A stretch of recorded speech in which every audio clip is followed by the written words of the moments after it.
You got it, sport. You need to smash that like button in the face. Smash that like button so hard. The horror stories are coming in. Excellent. I had some people say they wanted to talk about some horror stories too, so they're giving me some to talk about. Spiders. What was that thing about your pants, Kirk? You only get it once. If you weren't prepared for it the first time, you don't get it a second time. Oh, that's the first time when he took off his pants for me. It's the same thing he said. You did it again for me. Saucy. Give me a piece of paper. Can you hand me a piece No, the first thing I said for you when I took off my pants was I wasn't paying for this. But you paid anyway. An emotional trauma. Yeah, a whole quarter that day, worth it. He's giving me the reach around. Well, I gotta take notes. Oh, that's the reason. The reach around, notes, duh. How else are we gonna take notes? Political research. Oh shit, that's right. What? Why would you want to pay $50 for some dude to come to our house? What's he even gonna do? He's just gonna come and eat all our food. Do you have a better idea? Yes, I do.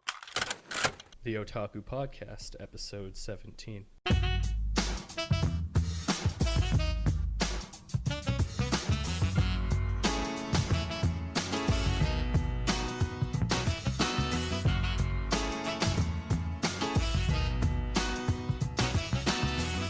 And that's the meme.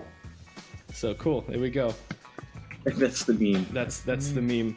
And that meme is also now available on SoundCloud. Whoa, that's a whole service. That is a whole damn service, and our 12th one, I think. Woo. Or is it 11th? I don't know. You can listen to this podcast on a whole bunch of different platforms. This episode was sponsored by Audible. And Blue Apron, if you're hungry. If you like reading and you're hungry at the same exact time. So, alright, this episode 17, Concentrated Salt, Concentrated Cringe. The name of the game this time is all about stuff in the community that is kind of gross. And with me today, I've got two people who have heard some of these things that we're going to talk about today. Welcome back, guest, right-hand man. It's good to have you back there, chum in the asshole chair, Mr. Noby Noodle. Hey, everybody. It's me. It's Noby Noodle, the, whatever you call me, scum in an asshole chair. You're in the asshole chair. I'm in scum ass. You're in the asshole chair. Ass. Oh, wait, Okay. no. I'm the host, so I'm in the asshole chair. You're in the Maz chair. I'm in the number 2 chair. When I say, and Noby Noodle, you say, good, you. And then our second guest today, welcoming back for the yes time, Mr. GoggleCandy. I missed you, my friend. That's touching. That's really touching. So touching, in fact, I may need a restraining order because you're getting a little too close there, sir. How did you know? I thought I was being real sneaky with that hand. No. I just put a lot of points in spot check, and I never missed that roll. Is that like Bitcoin? That is a lot of spot check in Bitcoin and other references that don't actually intersect. You guys have taken a lot of steps to avoid my hover hand, I see. It sounded like he dropped the mic. Yeah, I just let it happen. Bud. Sometimes you just gotta let the hover hand happen. So they reach down, they go through the belt, it's fine.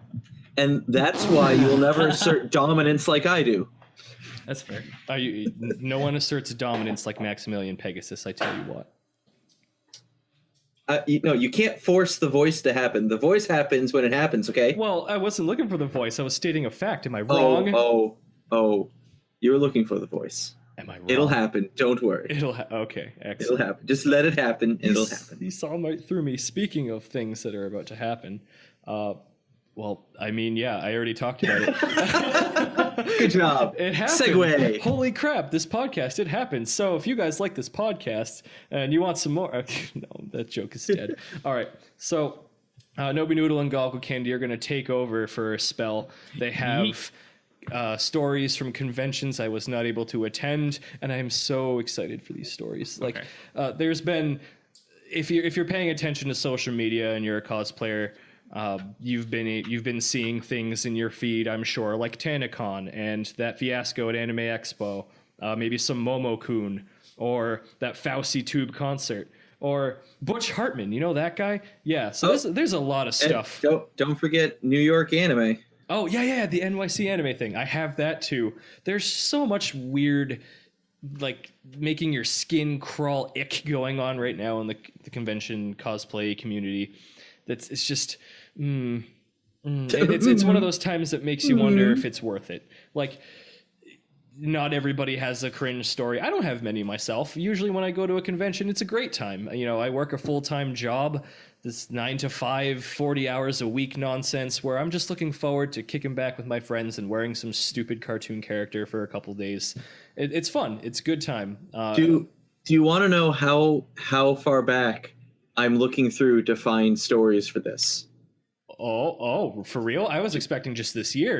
Well, there's years, but just in case you need more, I'm going through my old live journal to find some old stories. Is this some like down the rabbit hole? My first entry on a live journal. My first entry on a live journal was 2003, and that's because before that, I thought I was too edgy for it, and I made a dead journal. Which was and still is a thing. I like the silence that no one understands what happened. No, I understand. My jaw is agape. Like, damn, for real? You were the last person I expected to do something like that. I needed an image change, sir, and it was a horrible decision that I once made, and I am easily mocked for it, and I should be because it was a horrible decision. Hot damn. We all make mistakes. Yeah, Kirk's we do. just like, where's that damn fourth Chaos Emerald? Where are my guns? I can't be a hedgehog without guns. Oh my god, do you still have those? What? I hope you still have those. Yeah, I still have them. Yeah, there we go. I always wanted Heelys. Never got Heelys. I got mine for Did Christmas. someone say Christmas gift for Mr. GoggleCandy? And then we can both scoot down the hallways and Yeah. eat shit. Don't you want to see me just going down the hallway? Just Is this just a thing I'm cosplay? going to do? I'm going to gift all of my cosplayer friends Heelys so that when the next con comes around, I just see them all in a nice straight line scooting down a hall. Yep.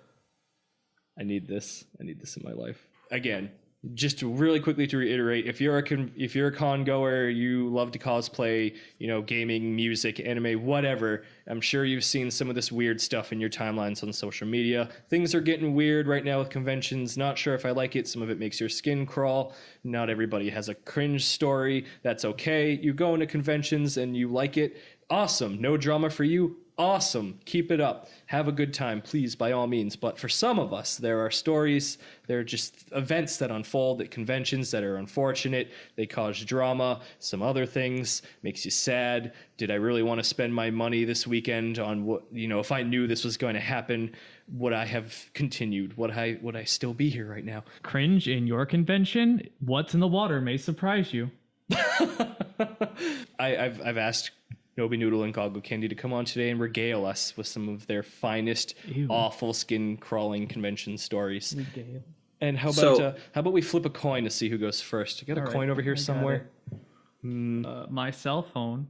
Oh yeah. Let's flip a coin. We're gonna flip a coin.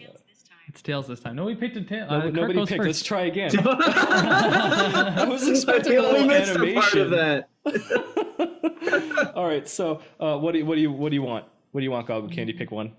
Oh, give me heads. Why not? It's heads this time. Oh, Okay. Yeah, Looks Kirk like GoggleCandy wins. We're gonna we'll have you guys trade off. So please Okay. start us off on this dark, bleak road. I will start this road with the most recent of tales, Excellent. being that of Kineticon, which Oh. I know Kineticon, and I made a decent write up of this last year that I feel still stands true. Kineticon is currently the pinnacle of a lobbycon, and for those out there who don't know the term lobbycon, a lobbycon is essentially that convention that you go to and people don't pay the entry for the convention. They just hang around in the lobby because they want to be with their friends, but they're not interested in the event. So what that usually means is there's an issue with the convention. Now, a healthy convention chair mindset will look at that and go, okay, what's wrong with the con? What do I need to change with this? What needs to be altered? What do I need to bring these people back? Mm-hmm. Kineticon Mm. pushes the boundaries out further and further from the convention center to the point where there's people checking your badge in the lobby of the hotel, like where the escalators to the second floor is. And someone checking badges when they get off the elevator to the second floor. There are people at every end, like pushed out to where like this footbridge is, just out, and they just keep pushing the boundaries out. Okay, I remember the footbridge now. Yeah. So instead of fixing the issue, they try to treat the symptom and just let the convention continue to rot. Now, what do I mean when I say the convention is rotting? Well, I made the fun mistake of, because I love cosplay and I love cosplay games, to accept a position in cosplay games staff. I was going to say, let's build up this story with the fact that you were on staff this year. I was on staff this year, right?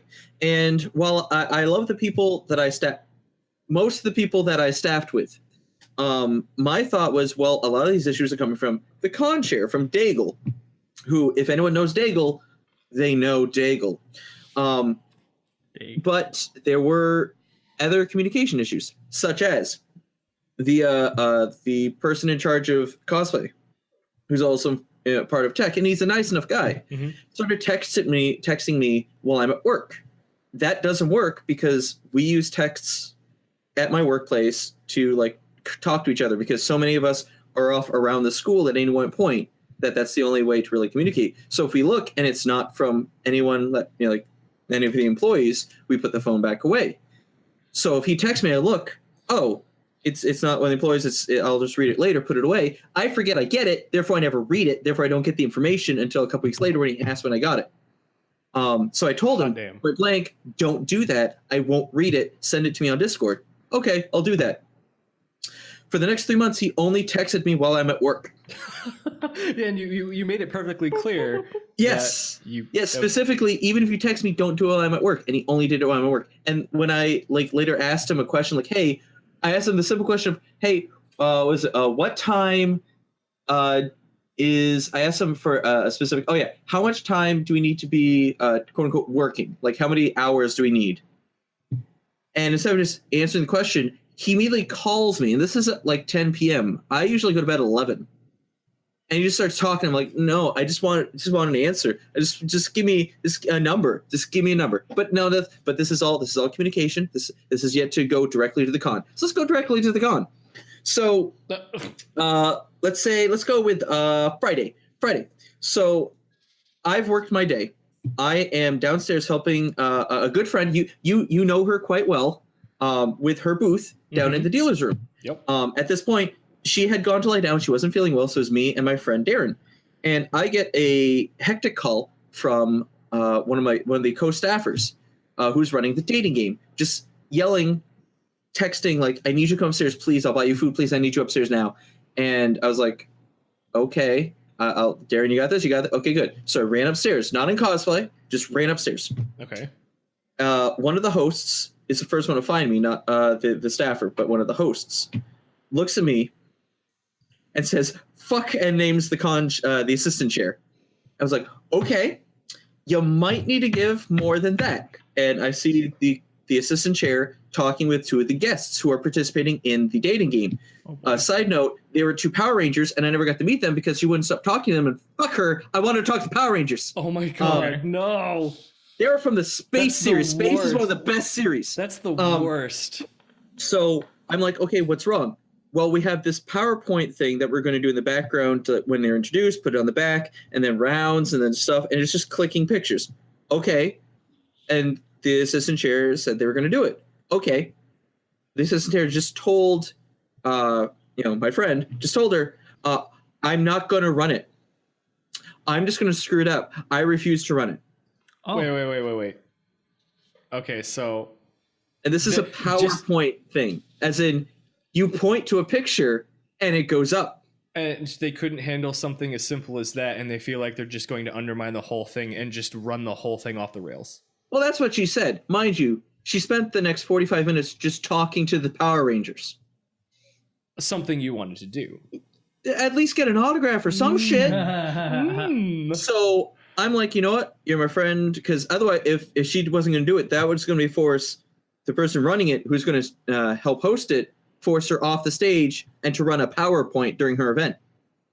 So I'm like, okay, I got you. You're fine. Go up, find the PowerPoint. The actual cosplay chair is like, what's going on? It's like, such and such refuses to run it.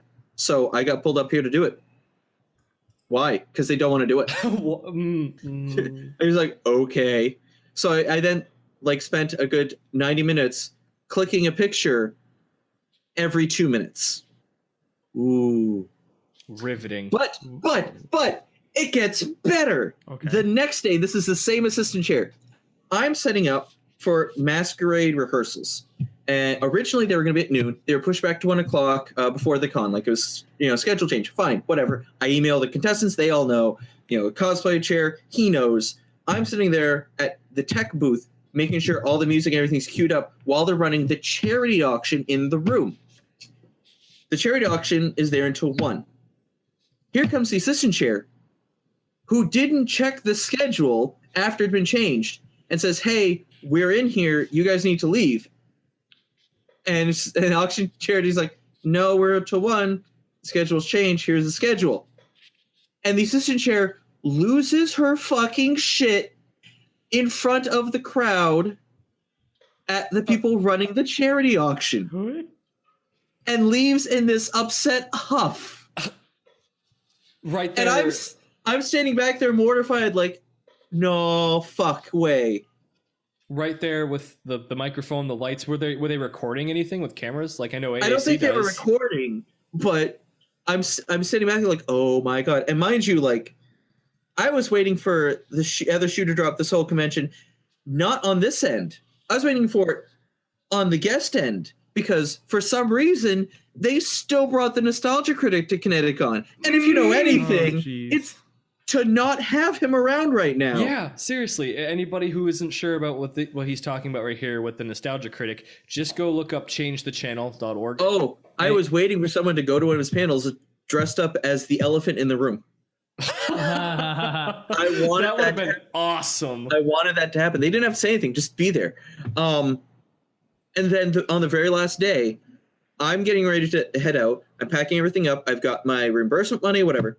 And I get a message from the chair like, hey, I want everyone to stay until closing ceremonies at like, I think it was 5. And that's why it's like, oh, it'll be real quick. Okay. This is at like 2. So I'm like, okay, so I get to fart around for 3 hours at a convention that's closing. So we show up and like, what's up? And he wanted a group picture. And that was it. Oh, wait. That was it. After everything that you guys just went through, like there was no like a sit down or like a powwow to go over the things that happened and how you could better prepare for them in the future or anything like that. They said we'll do that on a Discord call sometime in the future. It still hasn't happened. Discord call? Oh, no. Discord would have been fine if that was all that they had. They were going through the official Kineticon staff emails, my personal email, like this is all communication they use. My personal emails, text messages, a Discord, and a Slack. And if you know, Slack is basically what the uppity kids who like run fucking Linux, that's their version of Discord. Okay, it's better, it's a more but you guys need to shut up about it. It's a more professional Discord server. It's a more professional Discord server? Okay. Okay. Like, just use it. We're already using Discord. So I'm like, I'm like, okay, fine. I'm probably not going to staff again because of other issues as well, but probably not that. The following week, if you staff, okay, I want you to answer honestly. If you staff, if you're full-time staff, whatever, name 2 things that you expect to get as a staff member. Just name 2 things. Some food in a room.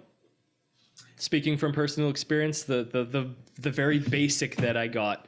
Oh no, maybe even a 3rd thing: a schedule. Okay, no. Let's stick with those first 2. Okay. Okay. First off, Kineticon never helped with the first one. Never. With a room? No. With the food. With food. Okay. Yeah. Okay. Guess what? You don't get next year as a staff member. You don't get a room next year. You don't get a room next year. What do they expect you to do? Instead, they give you a reimbursement for a room like you would get if you stayed at a different hotel than the staff one. Fine, okay, that's okay. And instead of a room, they'll get you a staff discount at the hotel. Oh, I'm sorry, not the convention hotel. No, the Holiday Inn that's across the river. What? These people are helping you out with your fucking event, and you can't even be bothered to like to just book a block. You can't give them. Well, is Kineticon doing that poorly where they can't afford to give its staff rooms? I don't know how poorly it's doing. I know it's doing poorly because I've been there. Yeah, they still have the nostalgia critic coming in as a guest. But here's the thing. There's an I'll leave off Kineticon stuff, or this year's Kineticon at least, and pass over Newbie. Newbie. You're Newbie now. Okay. Newbie. But here's the thing that a few conventions that I know are doing, and this is coming from the chairs. It is basically this unknown known fact that there are a couple conventions where the money is not going directly back into the convention, but to pay off rents or leases that the chair has on homes or businesses. What? And you can tell what those conventions are when you see a growth in the people who attend and either a stagnation or a decline in the guests and the services that the convention offer. And there are a couple like that. Yeah, I won't go into it, but Kineticon very blatantly is one because everyone knows Daigle just wants to worry about Daigle's store. Wait. Repeat that last part. Daigle, the chair, he owns a gaming store. And that's always been his passion. So his funds, so the con's funds, some of them are being funneled back into his personal business, which it's a known unknown, as in there's no official proof, but everyone basically at a fundamental level is like, yeah, he probably takes a good chunk of money back into his store. That's shady. Yeah, that's scum level. That's why when you look at it, like a lot of places like Otakon and stuff, that's why they made Oda Corp. Like they had to be a corporation, so you couldn't meddle with like personal funds. Yeah. But like Kineticon, everybody. Yeah, what do we call them all those years ago? Douche canoes? Oh no, there's a couple Facebook groups about them. I'll finish it up. All big circle. Yeah. So okay, but I'll stop on Kineticon for now. Newbie, if you want to go. Okay. So I'm gonna start with another recent convention. All right. I want you to imagine. Yeah. I want you to imagine a hotel convention center covered in trash, towels laying the floor, puke all over the floor. Alcohol bottles littered throughout the hotel with claims of broken in hotel rooms, and if you look up, a giant hole in a glass ceiling. Now, if I was going to tell you this, would you think it was A, war-torn country, or B, Katsucon? Okay, I was really worried there. I thought you were going to say it was Colossal Con. I think you said that too, right? I was very upset. We were on the same point. He said Katsucon too.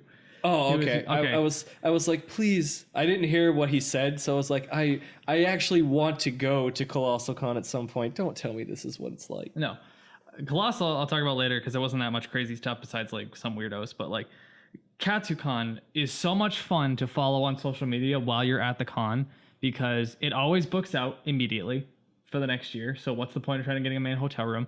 Everyone complains. Everyone's drunk or is complaining that they're not enough drunk.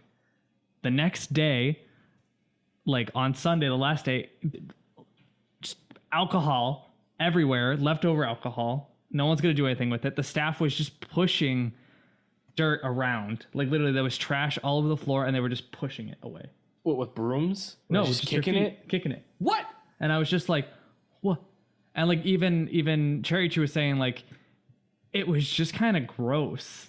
Like it just seemed like unhygienic. Like we shouldn't be standing there. Like we were like, well, it's fine because everyone's having fun, whatever. And then you look up and you just see a giant hole in the glass ceiling because someone just thought it'd be a really funny joke to just whip something through the glass ceiling. Are you kidding me? Nope. That hotel is so nice. Yep, it was nice. Everyone was saying, I can't believe everyone's ruining the Gaylord. Like, they don't know if it's just a bunch of people. Everyone, like, we saw a lot of people who just didn't even have badges. They were just lobby conning, so I don't know if a lot of people just came in and just decided, like, fuck, we're just going to get the hotel room and say fuck it. but it was like unbelievable. Is- Like is- we could not, like everything I was seeing, like we would see some small thing and then I would go on my phone and I'd look and all of these images and these pictures, and I was just like, this is incredible. Is this something that happens often? Like, they Well, have okay, to let be. me- Well, I want to say that by prefacing it with this. That is such a nice hotel. There is no way you can sit here and tell me that they don't have security cameras somewhere. They must have caught the fuck who threw the whatever through that glass. Well, we don't know. I mean, I'm sure if you looked into it, I'm sure someone would say something. There was something about a girl who she went in a room with her friend and someone had given them a drink, or she had stolen something from the room, or like she had taken a bottle of alcohol and like she just got like she felt like drugged, she felt sick, she had to go to the hospital, she was like rushed and she thought she was dying, and then everyone was like, why would you steal from somebody else's room? Even if the door was open, why would you take something you didn't know what it was? She was like, it was there. And I'm like, what is going on? People had things claimed they were taken from their hotel room by staff members. People were taking things like just like from people's hotel rooms with their friends, whatever. We in our room, that's not the main hotel one, right? We found an unused condom on the floor and our stuff was moved around, and we're just like, what is going on?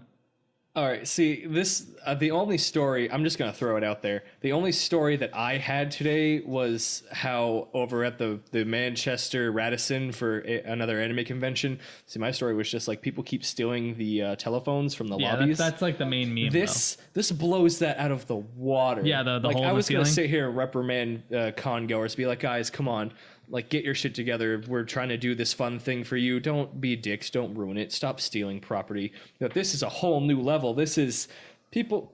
Maybe it was even like hotel staff. They just walked into your room, or like people are swiping keys. How did they get in there? How did they move your stuff around? Like We don't the know. unused condom. They just made merry all over the beds that you guys were sleeping in. Just like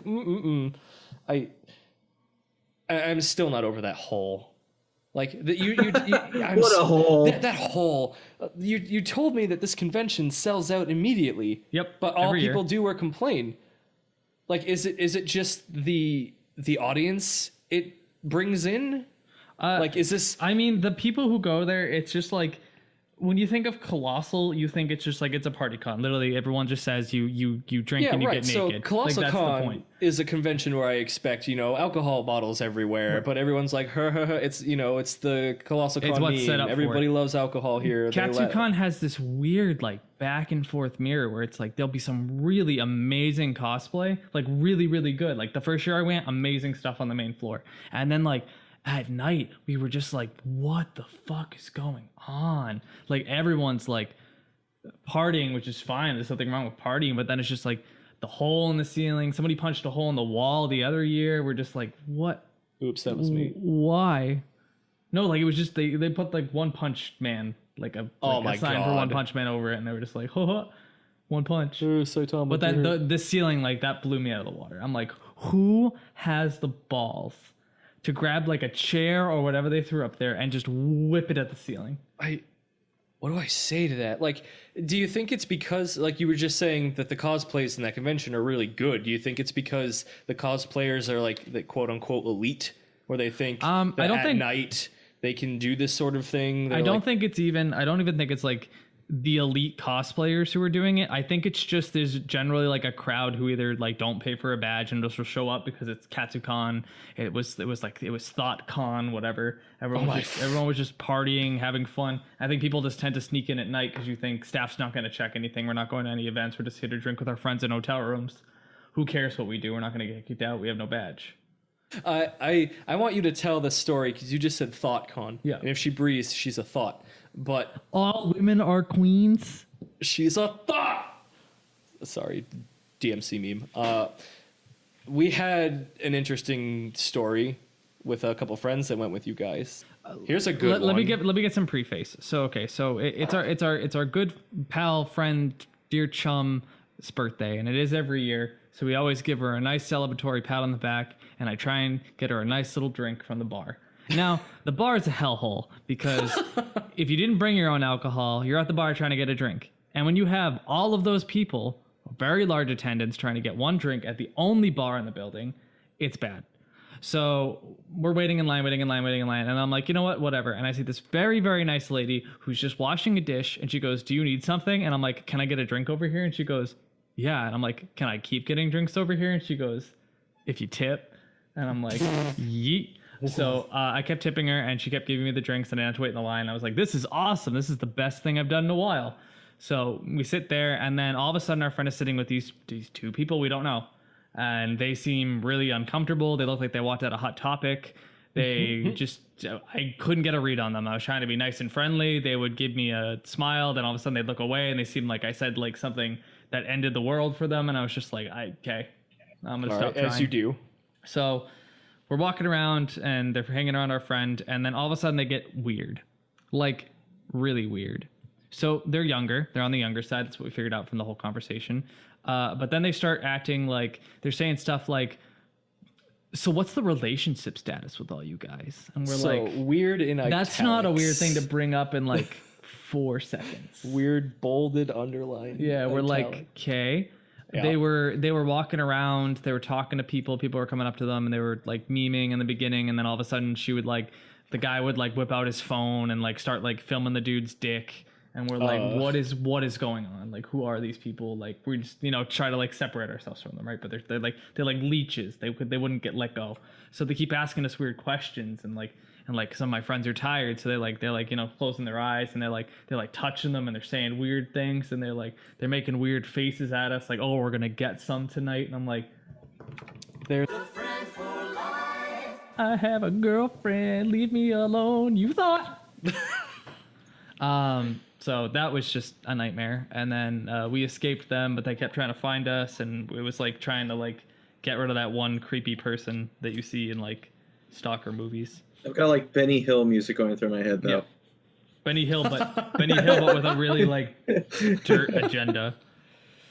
But no, like it's bizarre. Like it's just bizarre to just look at it. You're like, wow, look at all these great cosplays, and the second the sun goes down, it's like the werewolves come out. And you don't know what's going to happen. The were thought. Oh. The were thought. Oh, man. Someone's going to draw that. Yep. Yep. I hope so. Yep. Use that in the thumbnail. How'd you know my persona? I'm calling out Jason. Hey, Jason. Hey, Duke of Duang? Yes, the Duke of Duang. That's him. He's the were I don't thought. forget you, Jason. Frosted I'll Flake. always be your frosted flake. There we I'm going go. to pass it on my buddy GoggleCandy for another Give me more. Give me cringy more. story. Hit me up. Oh goodness. All right. So He's rubbing his hands for this one. yeah.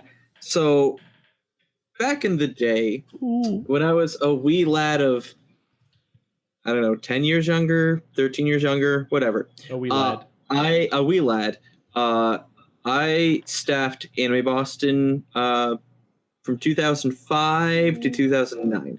Vomits in mouth. And I was in the CCG's area because at the time, and I don't know if this is still how it's done, AB would actually hire a some sort of company or store to run their CCGs. And they would be in charge of grabbing their own staff or whatever. And this tale starts happy and then goes dark. So my first year, it was this company that I'd met when I went over to Yu-Gi-Oh! Worlds the previous year. Mm-hmm. And she's like, I run this stuff over at AB. Do you want to be staff? I was like, sure. Grabs me as staff. I run Yu-Gi-Oh! The guy I was with, he was like, oh, yeah, they used to have mascots here. Because in 2005, AB actually didn't have the mascots. It was the only year that they didn't have the mascots. Oh. Wait, by the mascots, you mean... A and B Chan, right? Yeah. A Kun B Chan. Oh, the Okay. opposite. The other way. And he was like, yeah, they used to have mascots. That's what my job was last year. I was like, oh, that's cool. And so Emma ran Yu-Gi-Oh! And the next year, they brought the mascots back. So he was back to being the mascot until, I think, 2009 or 2010. And he would visit CCGs every year, and we'd play Yu-Gi-Oh! So, it was cool. It was cool the first couple years. Then the company switched to, I think it was Pandemonium, I think, Comics. And Comics? yeah. And they were running the CCGs area. Now, I'd message like, hey, I was running Yu-Gi-Oh! Do you need me to come back? He's like, yeah, I don't have a Yu-Gi-Oh! Guy, so come in, bring prize support and whatever you need. I'm like, okay, cool. So I show up with a couple booster boxes of Yu-Gi-Oh! At the time, I co-owned a store, so this is like my product that I'm bringing with me, and I bring it for prize support, and I after like during the first day, I was like, so exactly like where like how am I getting reimbursed for bringing this product for the event? And he's like, reimburse?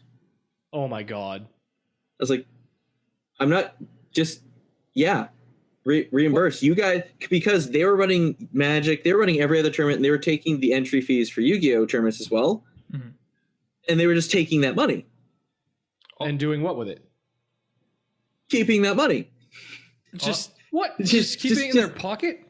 Well, yeah, I mean, because they were hired to run the tournaments, and the tournaments go at a fee, so that's to help cover the cost. Yeah, fees are usually to cover the cost of prize support. Okay, well, see, that's acceptable. Yes, but I wasn't going to get covered prize support initially. So they were just expecting you to bring the prizes out of your own pocket. Yeah. And after I caused enough of a stink, he was like, okay, how about this? You just take the entries for the Yu-Gi-Oh! Tournament, and that'll be covered. I was like, you know what? Fine. That's fine. Yeah, but like, at what point did he say, hey, you want to run this? Great. All the prices got to come out of your pocket. Did he even give you that forewarning? Nope. So, okay. So this is fine. This is how it runs for the full 3 years that they were running it and I was on staff.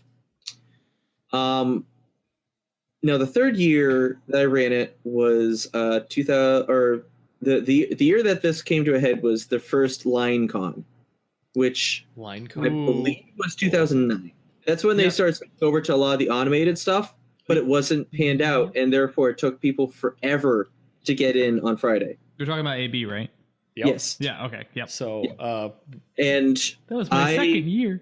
Yeah. I only had like maybe 4 people for that first Yu-Gi-Oh! Tournament. And a lot of people were coming and saying that they could get in because the lines, blah, blah, blah. And the guy who ran Pandemonium, blah, blah, blah, blah, blah, asked me to run an additional tournament on Saturday because so many people missed it. I was like, okay, but I need more prize support because I already gave out the prize support for the first day. I only brought so much. He's like, and he hands me a voucher for his store, which has a place in the vendor's room, says, here, go grab stuff from our booth. Okay, that's fine. So go there. This is going. First, they have no Yu-Gi-Oh! At all. It's all Magic or board games. So I have to either give Yu-Gi-Oh! Players Magic or board games. Congrats on your win. So have a copy of Munchkin. I grab a couple like $10 board games, like the card, like Whack-A-Cat Girl sort of things. I grab those and what's left of my Yu-Gi-Oh! Prize support. And the last event is this tag team duel thing because they just announced that. And that was also the year that the Pillows were performing. Oh. And I had already signed up to volunteer to help with that crowd because that was going to be a thing. And it was a thing. And so when the last round happened, I had 5 minutes to get to the Pillows concert to help, move, get a vest on, get people moving, seated, whatnot. And I basically put the 2 pools of prizes down. And it's like, thank you for coming, blah, blah, blah. I have another responsibility that I need to attend to. This is what the prize support is going to be, is this and this. Whoever wins, just report to, such and such over at the table, and I'll make sure that it gets reported. It's the best I could do. I need to be somewhere else, and I wasn't expecting to run additional tournaments that day. So that goes off. After the con, I get a lengthy, not an email, it was like through the forums of AB, from the guy who runs stuff at Pandemonium, saying that he had numerous complaints about me, that I was not helping, that I left my responsibilities to go do other things, and I was not reliable, and that he personally had an issue with me coming in only to make money. At which point I was like, I just want you to remember that right before this, GoggleCandy said that they pocketed the money. Because they didn't.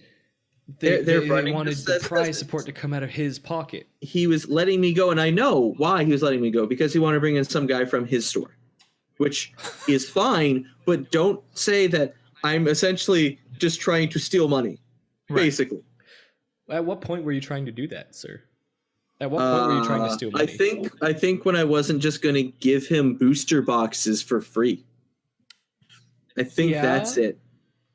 I will say the other thing with that year that was shit, because I had a staff room. They put me, like, the first 2 nights were fine. The very last night, they put me with some dude who, like, he woke me up when he came back. I'd never met the dude. I'd already been asleep. He woke me up by just letting the door slam shut. Oh, I love people like that. Yeah, and my eyes were closed.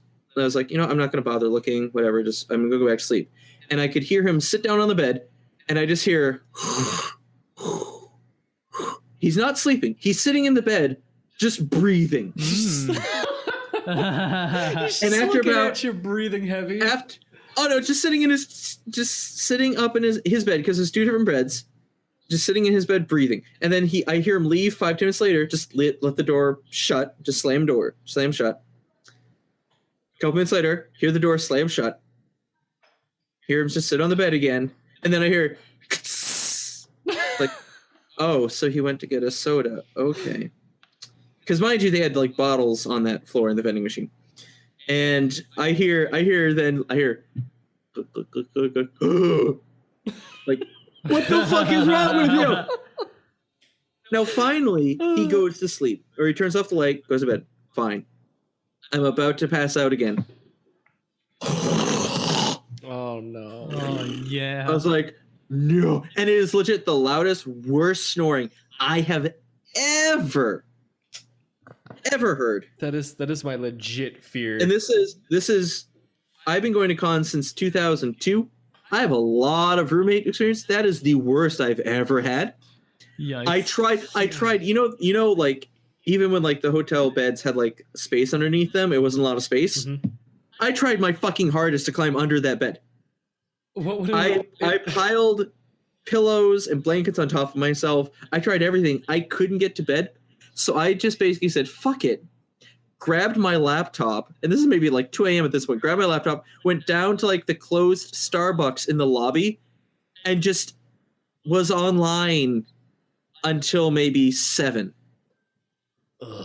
And was That's just commitment. I couldn't. That's salty commitment. Like you like at that point, I would have just got up and smacked him because he doesn't have the respect for you. He has no empathy, it seems. So at that point, I just would have been like, I would have hey, I would buddy. have went in the bathroom. I would have shut that door and would have slept in the bathtub. He could have eaten at least 3 of me. Oh. And I was not as built or swole as I am now. I was but a wee shell of the man that I've become, and I didn't want to put up with that shit. So I just got the fuck out. That's so irritating. Like when you're rooming with strangers, you remember that thing they used to teach you back when you were in kindergarten? Treat others the way you want to be treated. I don't think that ever went away. I think a lot of us have just chosen to ignore it. But like in a convention setting, that is extremely important. Like, especially if you're going to come back in next year or years after, like this person who is this person you decide to be a dick to, could be your worst enemy or your best friend. It's up to you. So Mr. Beefcake here, like he should have just, someone must have told him, hey, you're going to be rooming with someone. Oh, all right. I'll keep it down. Like, is that so hard? No. To just let a door shut slowly? Yeah. It is, like I said, my legit fear that when I'm rooming with somebody, I'm afraid I'm going to snore. I hate it. I can't, I sit there and I twitch out and I'm afraid to go to sleep around these people because, like, I know these people, they're my friends, and I don't want them to think ill of me if I keep them up all fucking night when they have to go and host something in the morning. I don't want to snore. And if I feel like I'm going to do it, I'll do something with myself. As opposed to, making my friends have to sit through it, and then they're going to go to their friends the next morning and be like, yo, fucking that Dente guy, he snores like a motherfucker. I don't want to room with him anymore. I would sob. Okay? I don't want that. So it's so irritating. Like, Anime Boston, I don't know where I was going, how I was going to lead that. It's so, I'm sorry that happened to you, man. I'm really sorry that happened. Like, and again, Nobi was right. You're a trooper for sticking with you going and staying up all night. Like, Yeah, it's like I would go to mean, my car. I mean, the commitment to not just be like, because if it was me and I didn't know the guy, because I'm assuming you didn't really know him that well, and I didn't know him at all. He's just some staff guy. I would have been like, Yeah. all right, 'Cause they had to cool. re- And I 'cause would have they had to taken the reshuffle the pillow and I rooms. would have put it over his face and I've been like, breathe. Because I would just I would have like let him wake up and be like, oh, the pillow, and I'm like, oh, I'm sorry, I have sleep apnea, and I woke up in the middle of the night and I walk and I wander and I can't control it. I can't control it. I put great pillows. It's like, be courteous. Like, even if you're rooming with your friends, especially if you're rooming with strangers, like, a little goes a long way. Don't be a dick. It's not hard. I guess some people, it's hard for some people, but like, you just gotta take a soda, you gotta curl it up real tight like one of those bottle rockets, leave it next to his bed, and then be like, oh, pop, and then he wakes up and he's like, what happened? And you're like, I don't know.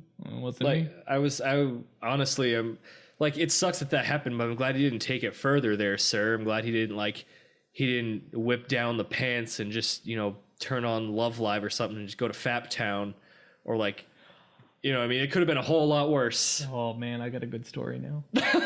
I'm glad I could help. I'm still so mad though. This is hard. No, I'm legit angry. Take it. Take the wheel. All right. Yeah, so take the wheel. This isn't exactly. So when you were talking about pants and snoring, my mind. I'm glad I could help you.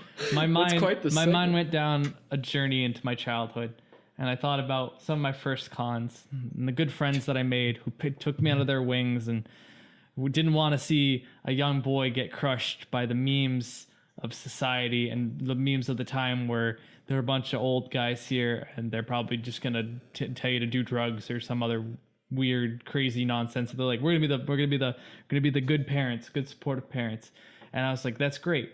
I met some people, some good guys, and then I met some people who I won't mention by name because who knows, they could be listening. And then, we don't want that certain acronym that they formed together to ever come back and teeter down this rabbit hole. Yeah, I think I know which time. No. So, Anyway, so I'm in a room, a bunch of people I don't know, and I'm just like, cool. I'm gonna be a cool kid, being 14. I don't know what cool 14-year-olds did. I thought Naruto was cool, so I was like, yeah, I'm gonna Naruto run up the hallway, and they're like, ha ha ha ha, he's an idiot, and I was just like, cool. So I'm sitting there drinking, Coca-Cola while everyone's getting hammered. And all of a sudden, there's this like, beefier man walks out in his underwear, and I'm like, okay, well, drink my soda and enjoy my day. Look at that. And then he just comes up, gives me a hug, and he's just like, who are you? And I'm like, I don't like where this is going. So What's your name, little boy? and Where then are I'm your just like, parents? well, and then I got to know everybody, and then that night, everyone, all of a sudden, they're all looking at this one guy, and I'm like, what did he do wrong? And they're all saying he knows what he did wrong, and all of a sudden, the man who's in his underwear just takes off his underwear, takes out the nice juicy meats, and just rubs it across that guy's face while he sleeps in the hotel room, and I was just like, oh my god. And I was just like, What? Kirk was like, he thought snoring was bad. Your friends, your staff roommate could have woken you up in the middle of the night with a nice surprise. Could have just teabagged you. And But- me staring why, into the Joe? distance like I've never seen anything like this before. And everyone's just dying, And your life laughing. changed. And I was just like, I am a man. I have grown up This this is what day. it means. And then they all looked at me. He didn't wake up. Nothing happened. They just did it. He's still dead asleep. And they're all laughing, pissing themselves. And he comes up, looks at me dead in the eyes, finger to my nose. You ever say a fucking word? And then I'm like, all right. And that was it. And we all went to bed. And thus the true meaning of cosplay was gifted to you that night. Yep. This is what it means to A be a gift that cosplayer. kept on giving. Trust no one. It set a bar. Trust no one. Keep your knife close. Yeah. Sleep with one eye open is what I learned that night. The look he gave me in the eyes that it could happen to anyone at any time. I was just like, no one's safe. No one. No one is safe. Hello, Ty. Light exited that day. Light exited. Enter night. Enter night. Oh no. Oh, that's too bad. And then I found out That's they. too bad. And then I found out That's they too stabbed. And everything went downhill from there. Oh no! We were talking about no. Oh. Because I just knew him as some guy, and then I found out that he was an authority figure, and I was even more worried. Oh. I'm so unhappy right now. Oh no.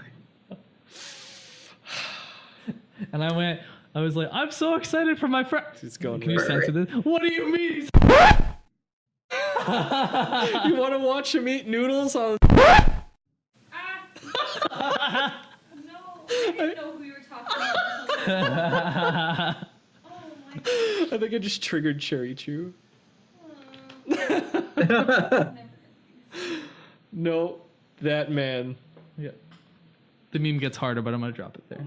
I know, like, I could go on about this man, but I'm pretty sure if he had ever listened, he'd know. Even if I censor it, he'd be like, word gets out. And I I'd mean, be- I love him, he makes it hard to love him sometimes. but he taught me a hard lesson I didn't need to know. There's I have a checkered past with some of the things he's done, and boy howdy, I could fill an entire episode with stories about that man. But that man, he'll go down in infamy as someone we can't talk about. But darn it, Someone you feel bad about talking about on live podcast.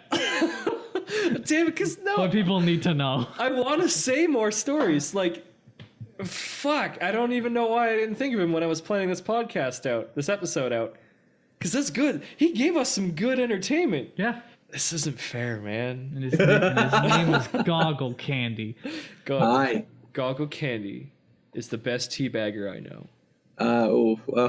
Should I go into a real story though? Because I can talk about AB security. I can talk about. Well, it's funny, like AB Security, I'm going to re-release the first 5 episodes of the Otaku podcast. Yeah, because we talked about this. Yeah, already. we did. We talked about this before. I'm going to lump all 5 episodes into one super special. It should take about 2 hours. If you're curious about some of that other, like the hard-hitting, like the anime Boston, that was Line Con with the police and the metal detectors, we could definitely just go listen to those. Yeah, I was gonna say because it's just like if you want to give us a I got it recap, all out.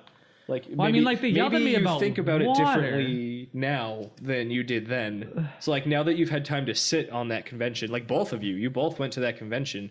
I don't know if you had strong thoughts about it then, Sir GoggleCandy. I felt better after the second year it happened because I was just like, I know why you're doing it. I just wish they weren't like, they were just like dicks. Yeah, First year. didn't the second year they did it? Wasn't that the year that some of those dudes came up from down south to the Pokemon thing and they brought shotguns and stuff?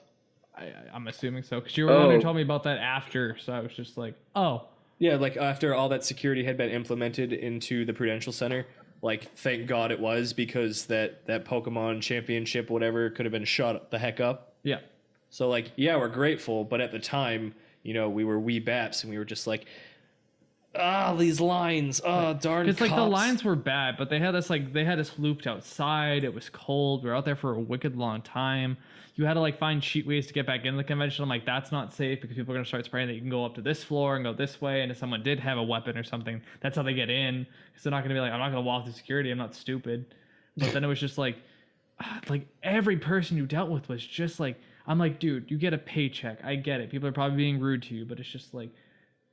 I'm trying to work with you here. Like it's a pack of water. Like help you. I had 12 waters. Like I was working press, so I had to get to the booth, and I was tasked to go get water, and I was just like, I'm just gonna go put the water down, and he was just like, what is that? I'm like, what?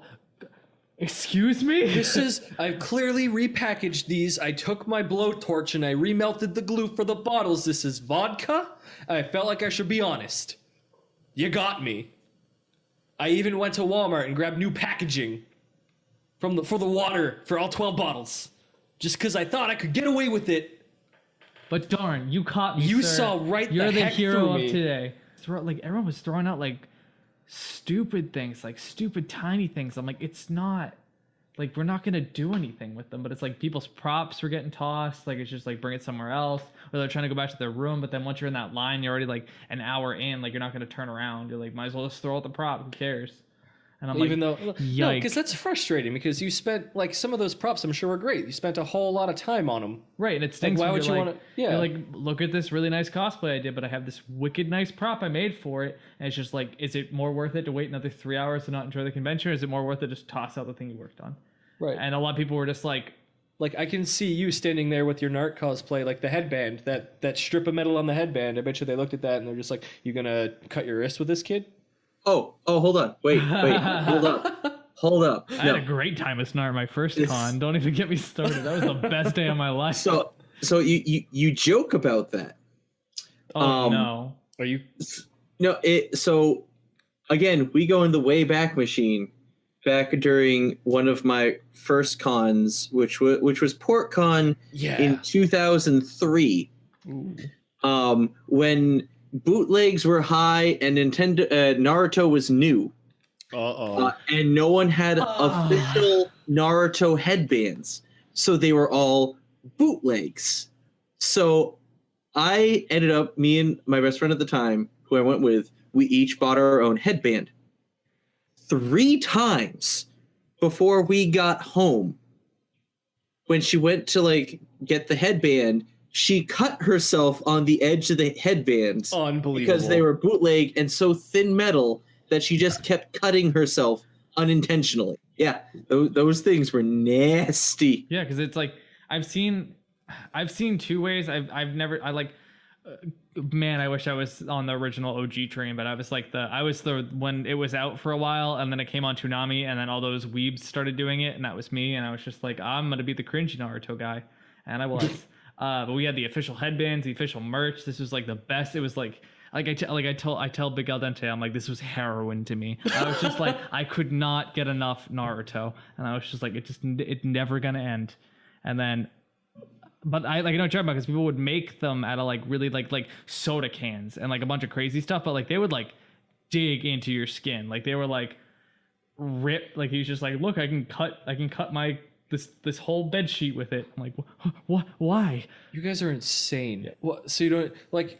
You We didn't were even need the ninjas. kunai. Your headband was a lethal weapon. Like I feel sorry for that girl too. Like I was just being hypothetical. I was being semantical. Like Jesus. Yeah, Like, no, that was a thing that happened. Like I remember the anime Boston I went to as Scott Pilgrim. I went out of my way to make a life-size Power of Love sword. Or That was the giant one, right? Power of Understanding, I Yeah. think it was. Ah. Yeah. Can you imagine what that would have been like with the metal detectors? They would have thrown you out Yeah, of the I was building. about to say, if I had tried to go through that line with that sword, they'd probably look at me and be like, "All right, we're gonna need to bring you into the other room for additional screening." Cut it It's like, open. yeah, You exactly. need supervision. What are you hiding in there? Like Yeah. that's so frustrating. Like I know they're just doing their job, and God forbid somebody does come in with a prop that houses a gun. Like, what's like? I guess it also depends on how the police handle themselves.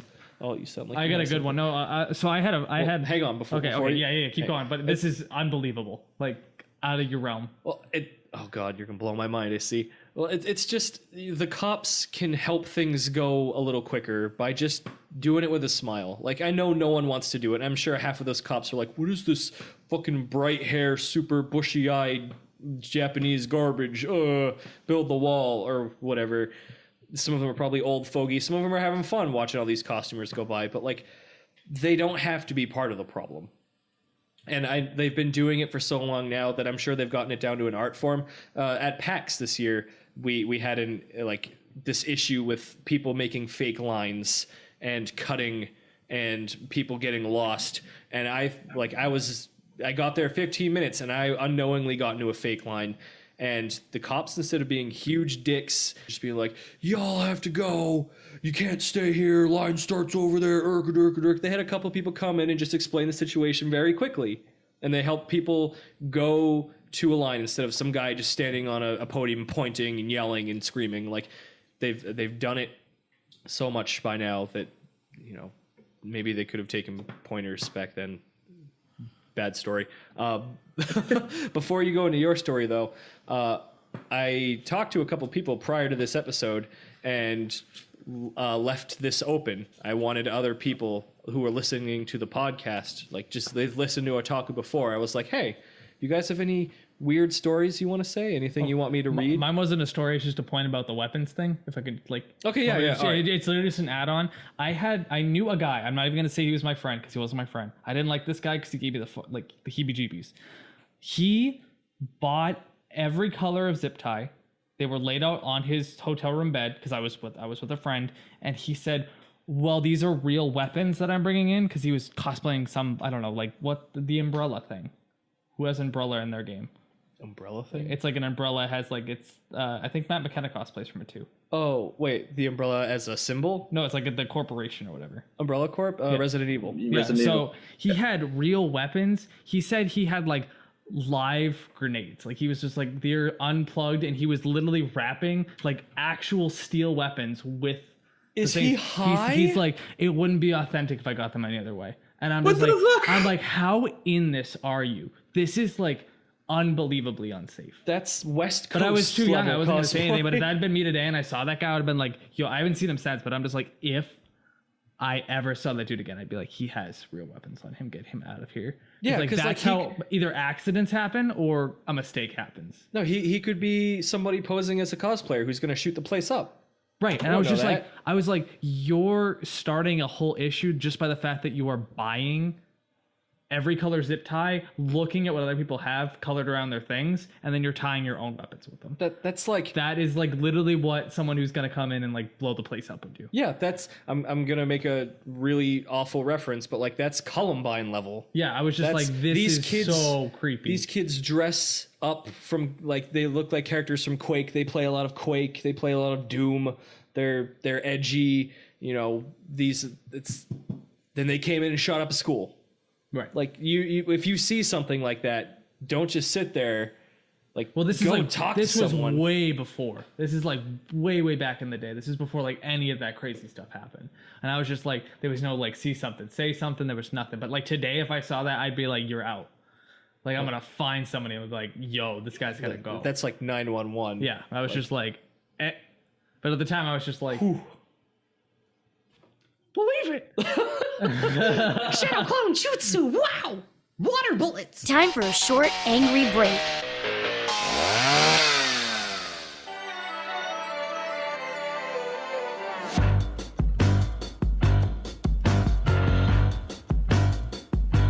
It's the frauds and the fakes, all the stupid mistakes that get you down.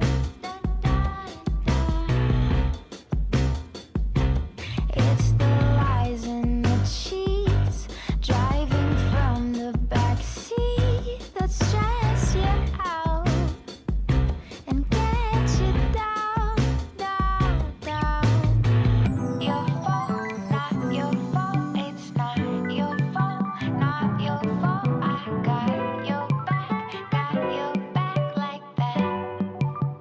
No need to worry. Hey now, sometimes people suck. I know it's all over in a minute. Pretty soon you'll forget it. Hey now, sometimes people suck. I know it's already been a minute. Hey now. Hi, this is Kate from YouTube's very own Vanilla Fury, and you're listening to the Otaku Podcast. I don't know why, when you can be watching our hilarious Let's Plays instead, but you made your choice. Soon you'll forget it. Hey now, sometimes people suck. I know it's already been a minute. Hey now.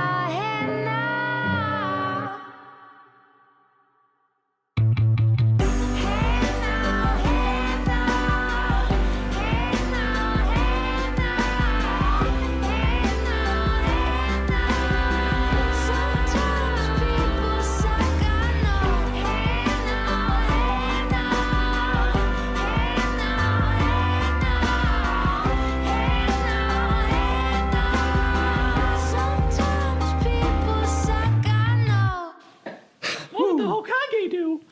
what would Hokage do?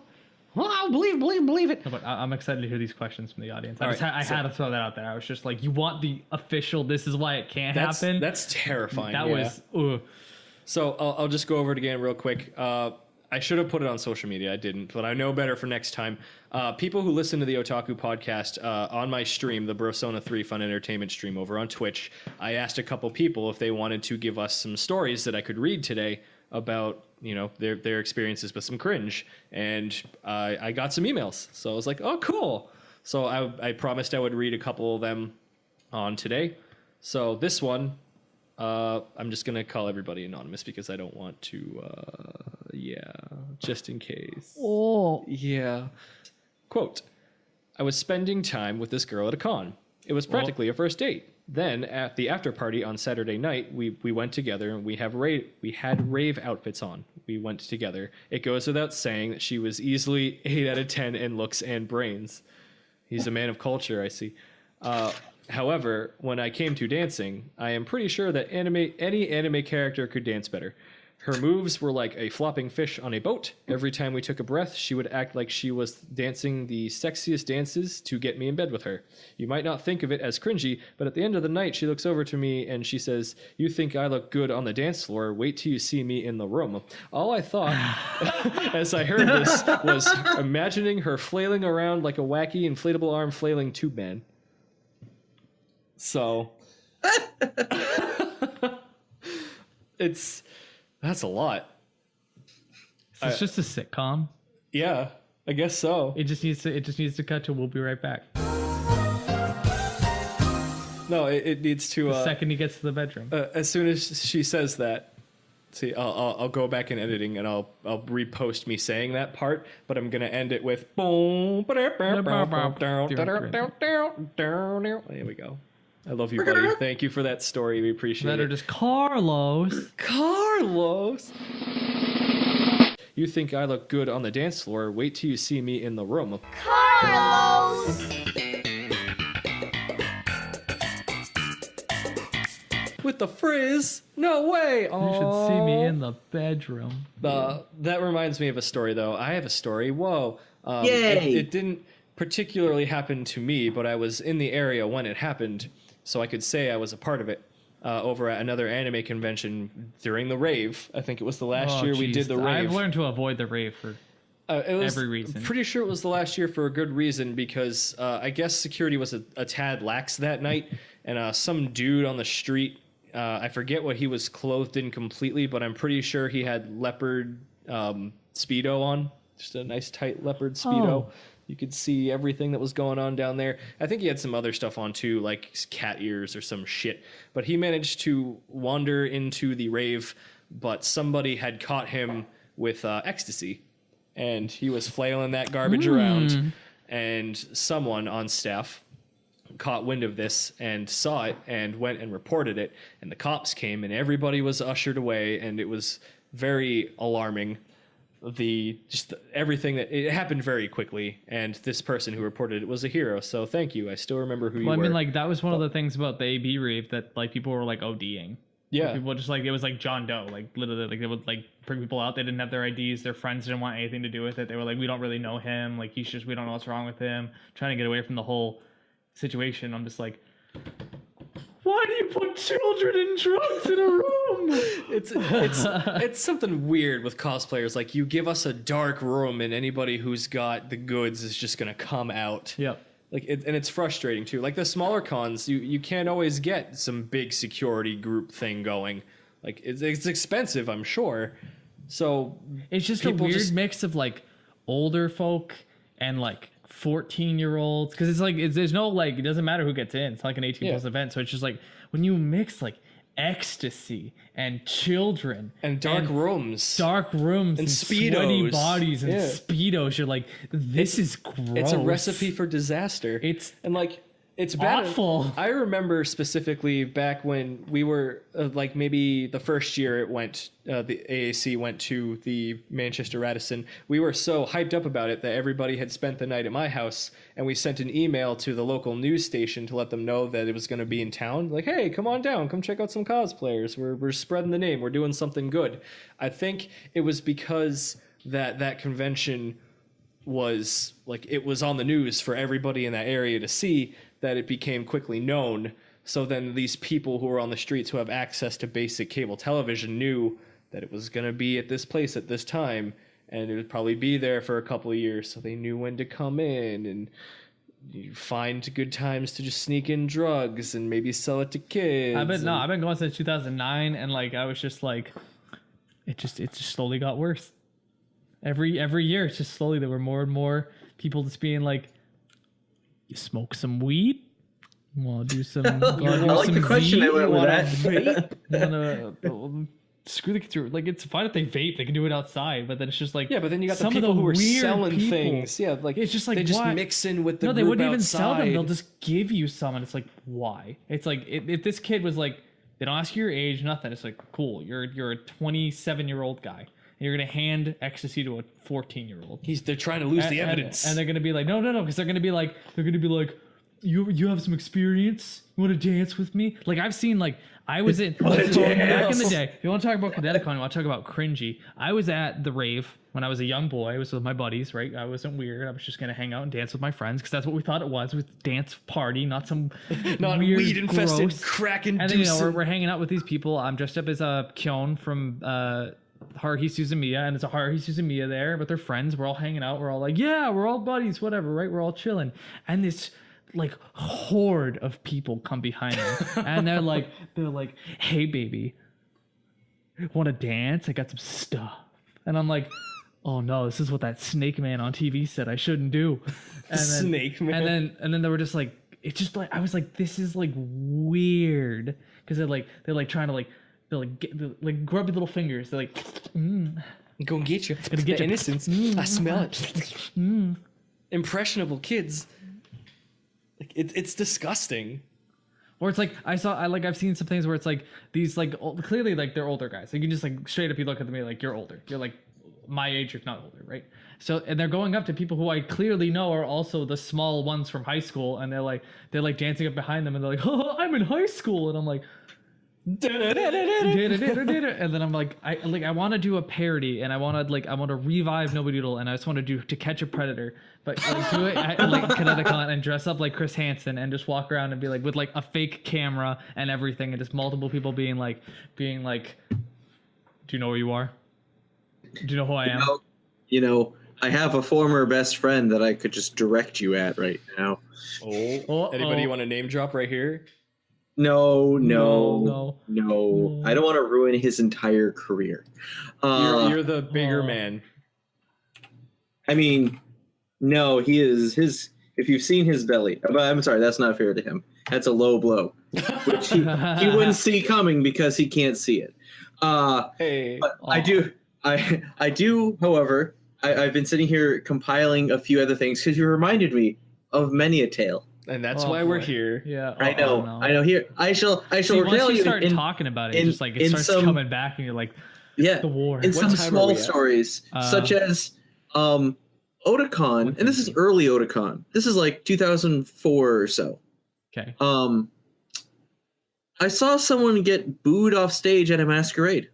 Ooh, that's awful. That has to be heartbreaking. So, well, no. Here's the thing.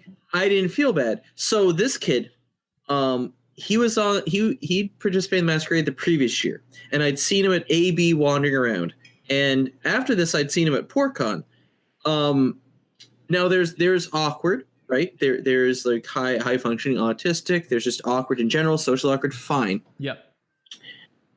This man-child thought it would be good to go on stage as Tracy from Pokemon, the one who draws, and do stand-up comedy.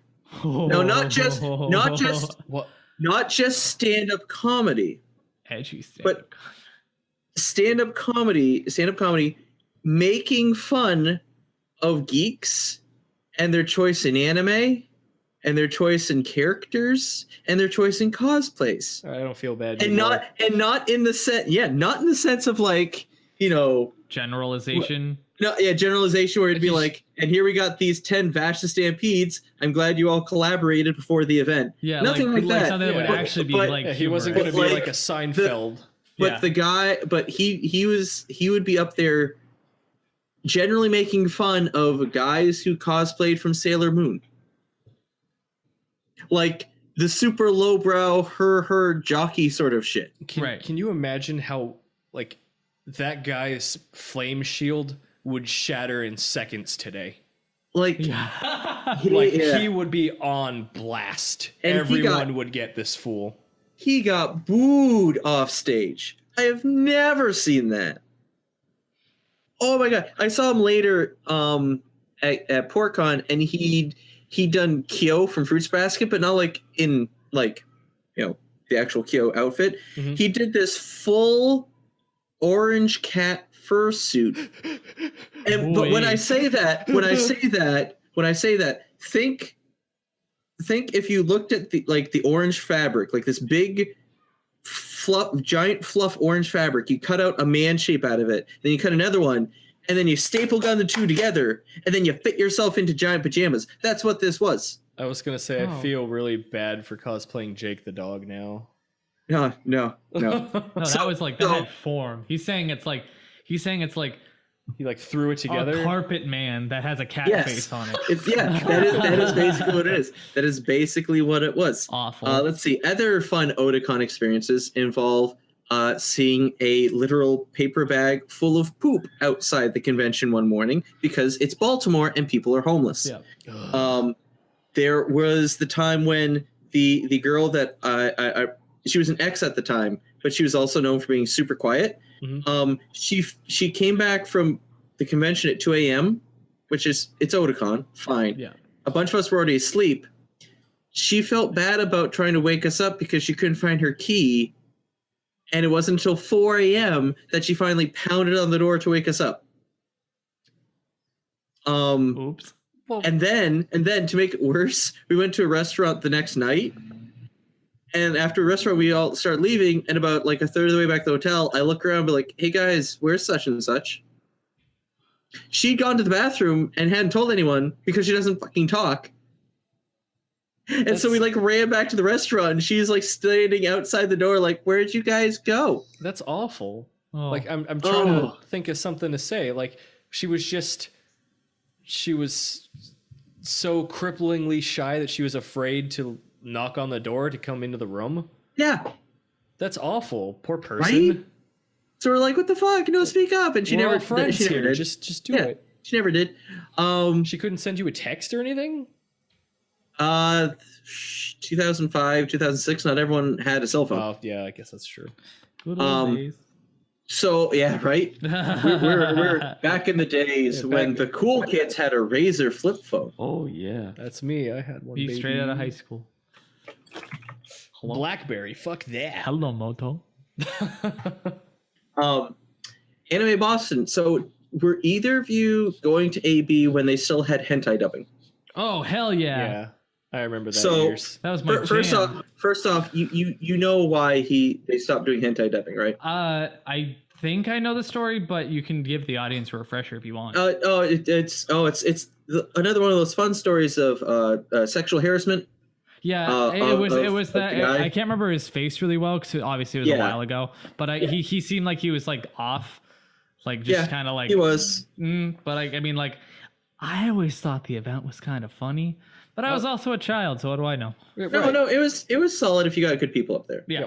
Now the problem was they didn't always make sure people weren't drunk. They did make sure everyone wasn't drunk. So there was one year. It was one of the years I was on staff, and it was one of the first hentai dubbings I went to, and I had fun. And this is like they're wrapping it up, and he's sounded like everyone like have a good night, blah blah blah. And I stand up and I turn around. And there's this girl in the process of standing on her chair, very obviously drunk. Oh boy! And as she stands up, you realize she is wearing nothing below the waist. Oh, now, that by itself would be like, okay, not what I was expecting, but there it is. Except, how to put it was the dirtiest thing I had ever seen. There was.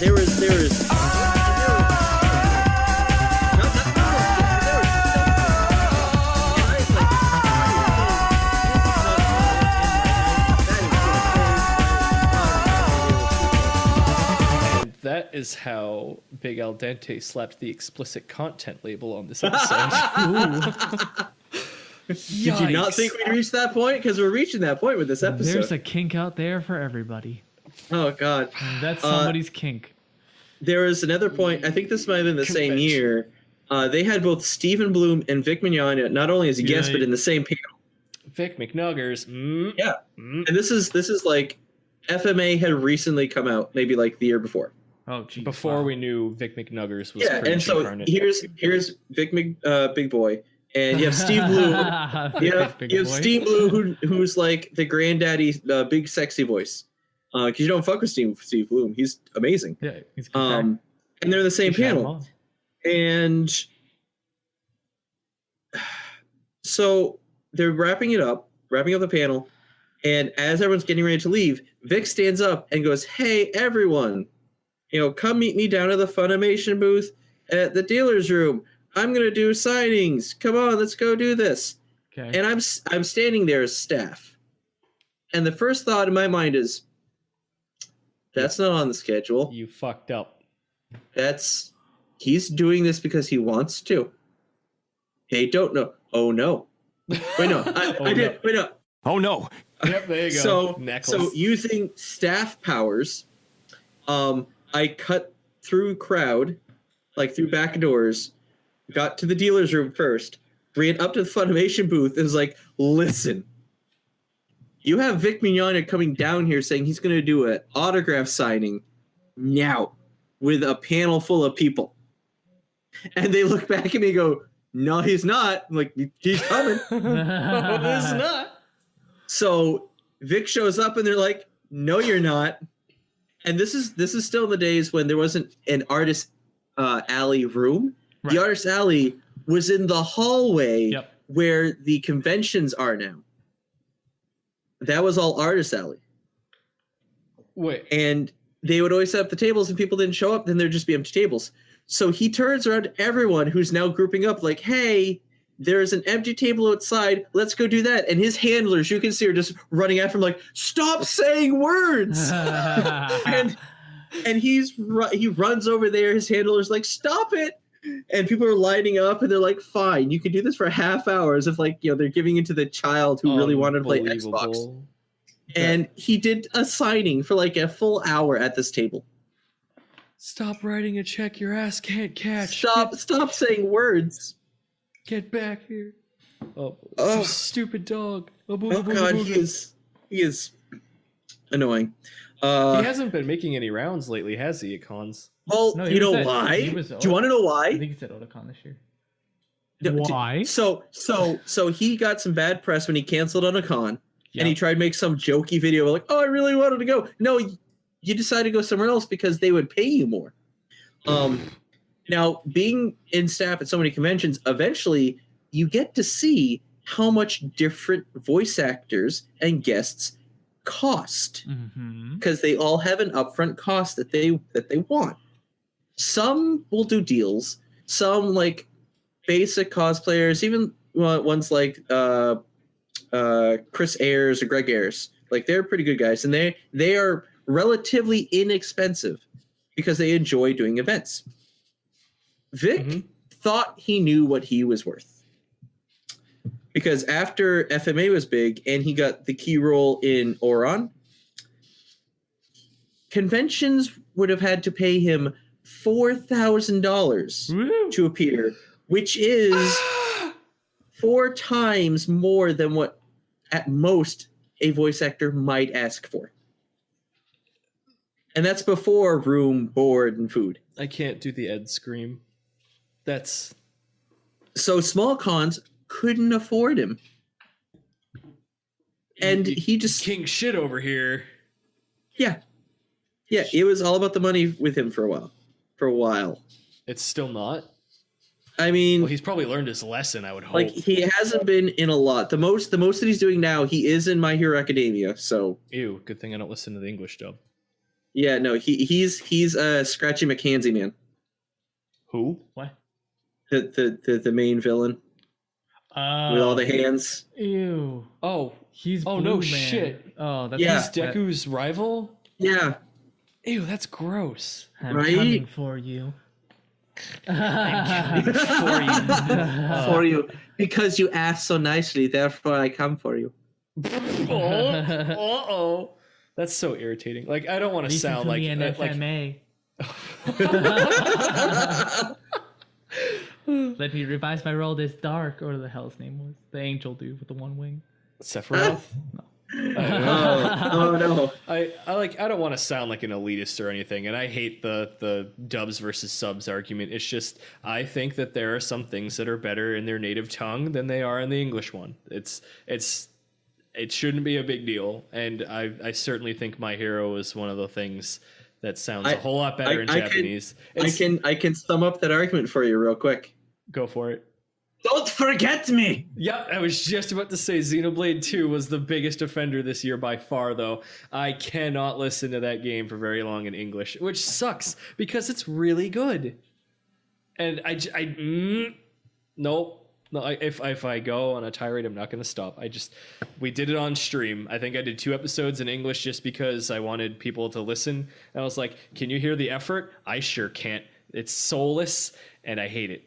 So I'm sorry, Nia, you're great, but no, we're switching back to the Japanese version. Like, and they ruined Cosmos. How do you ruin Cosmos? She's had the same voice actor for years. All right, I'm just going to stop. I have Excuse me, sir. You mean Cosmos? Cosmos. And Cosmos. Cosmos. And then T. Ellis was just lazy and like, no, I got to stop. I'm going to stop. I love Costco. They are a good place for bulk shopping. Yep. I have one more story from a listener, and then I have 2 stories of my own. And I'm gonna rifle through mine really quick because they're fast. Kineticon. I actually have a Kineticon story. I was trying to get bumps for the Otaku podcast, and I did. I got one from Peridot's voice actress, Shelby Rabara. There we go. Shelby Rabara did a bump for our podcast. If you're listening to this, thank you. I love you. Steven Universe is great. But I wanted to get Jeremy Shota, the voice actor for Finn the Human, and I was in line for a little while. I purposely gave up my spot in line until the very end. I waited in the back of the line 4 different times because I wanted to be the last person so I wouldn't inconvenience anybody. And I finally get up to him and he goes, I've been seeing you in the line for a while, man. Is everything good? It's like, yeah, I just have a request. I wanted to know if you could get a bump for my podcast. And he goes, yeah, sure, no problem. But you got to pay for it. Here are our rates. And I was just like, all right. So I paid him $40. I swiped my credit card, and I didn't know that his manager, his agent, was sitting behind him. He wasn't paying attention like the entire time. So when I was talking to Jeremy about what I wanted him to say, I think selective listening kicked in, and he must have heard the word podcast like the last time, and he stood up and walked over like in the blink of an eye. He's just, excuse me, I'm sorry, you can't do this. Jeremy isn't responsible for the things that you say on your podcast. Like, we can't have that reflecting poorly on him. And he's going off. And Jeremy and I are just kind of looking at this guy like, this would have been great to know before I paid. And we're both clueless. And then I ask for a refund and I don't get it. So he looks at me like, he gives me the look like, oh my God, this guy probably hates me now. And I give him a look like, I can't believe this happened to me. So he shrugs and he smiles. He's like, I'm really sorry, dude. And I'm like, it's not your fault. Don't worry about it, dude. I'm a fan. I wanted to say, Adventure Time was big for us when it first came out. Mm-hmm. Good work. And, keep it up. He goes, yeah, no problem. Thanks, dude. It means a lot. I'm really sorry. So that was plenty awkward. And that guy, he had no remorse. He just, like, as soon as he was done rifling off his fucking PR speak, he just sat back down and hopped on his tablet. And I'm like, how about you're a little more active in this whole thing right here, this thing that you're doing with Jeremy. How about, instead of sitting back there doing whatever it is you're doing, maybe it's important. Maybe you have a job, but like, pay attention. Like, who knows how many things Jeremy got away with before? I was gonna say, or like maybe talk to your voice actor, be like, hey, we can do this and we can't do this. Yeah, That's a simple discussion to have. Because then it you would know have what? saved him. We could have had it in the time I just said that. You know what I've learned, right? Is in that situation, see, I would have looked at him and I'd been like, I don't want to talk to you right now, Jeremy. You're a great guy. It's just Little walk kiss of off. the lips. I would have looked right at his agent and I would have been like, no, you're talking to me right now. I'll be like, I paid for something. Which Well, like means I now I'm told in him a I contract. paid, but he told me he couldn't give me a refund. Well, I would have talked It was to him. quote out of his hands, and I was just like, I'll be like, cool. Who's and I know you guys were Who's in sitting- the court? all right, that's it. Let's go higher up. But you guys were sitting back there. I'll And be like, I'm Mr. El Dente's manager.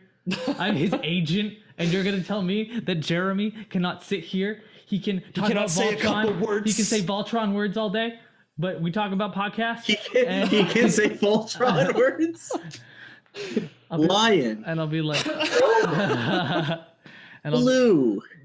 I'm looking dead in the Pidge. eyes, and I'll be like, Jeremy. Pidge. I'll be like, how Shipping much war. is this guy worth to you? And then he'll be like, oh, and I'll be like, it'd be a real shame if Jeremy found a new agent. Am I right, Jeremy? And then he would have been like, I would have made him feel uncomfortable. I would have made him feel like staff was causing a problem. I would have been like, listen. I've been like, I can't believe you have someone at your convention charging with nothing to give back to lie to a valued customer. And he's just like, do you know who you're dealing with? I'm like, let me see your paperwork. And then they'd be like, the guy would be like, leave me alone. And I'll be like, you have nowhere to go. See, that would have been hilarious, but See- then we run the see- risk of him actually wanting to know who you are and how you're, like, who are you to say these things? And then we'd be like, and then Jeremy See, would look at Leslie and be like, you guys are dicks. And I'm like, I would "No!" just put like the recorder, like slyly just put the recorder up to him, like, how about you just say penis? Can you say penis? You say lion? Can you say Penis. All lion? right, click. I got it. Boom. And I'll auto-tune it. Stupid. That would have been great. Lance, I love could've your penis. I could have just made my own bump, and this is Jeremy Shada saying the word penis. Penis. We'll be right back. Like, it would have been funny. That's a good idea. No, you just gotta do. And here's a quote from Kineticon. Here's a bump from Kineticon. Hope you like it. It just says, you can't get a refund. Oh no. Okay, actually, better. Was this the last day of the con? Was this the last day of con or mid-con? Sorry. All right, I'm composed. Sorry, what?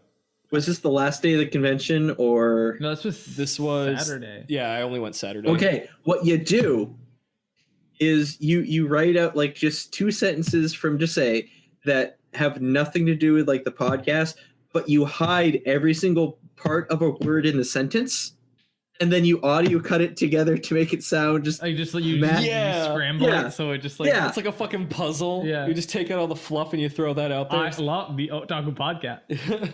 Hi, this is the Jeremy Otaku Shada. podcast.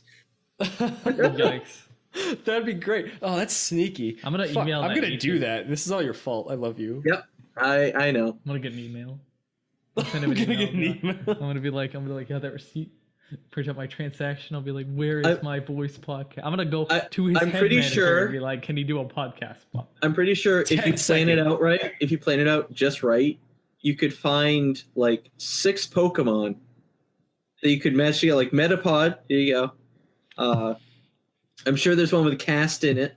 Oh, cast form, yeah. Cast form. Yeah, you could. I bet you just. Can you just say this is my Pokemon team? Can you just say it out?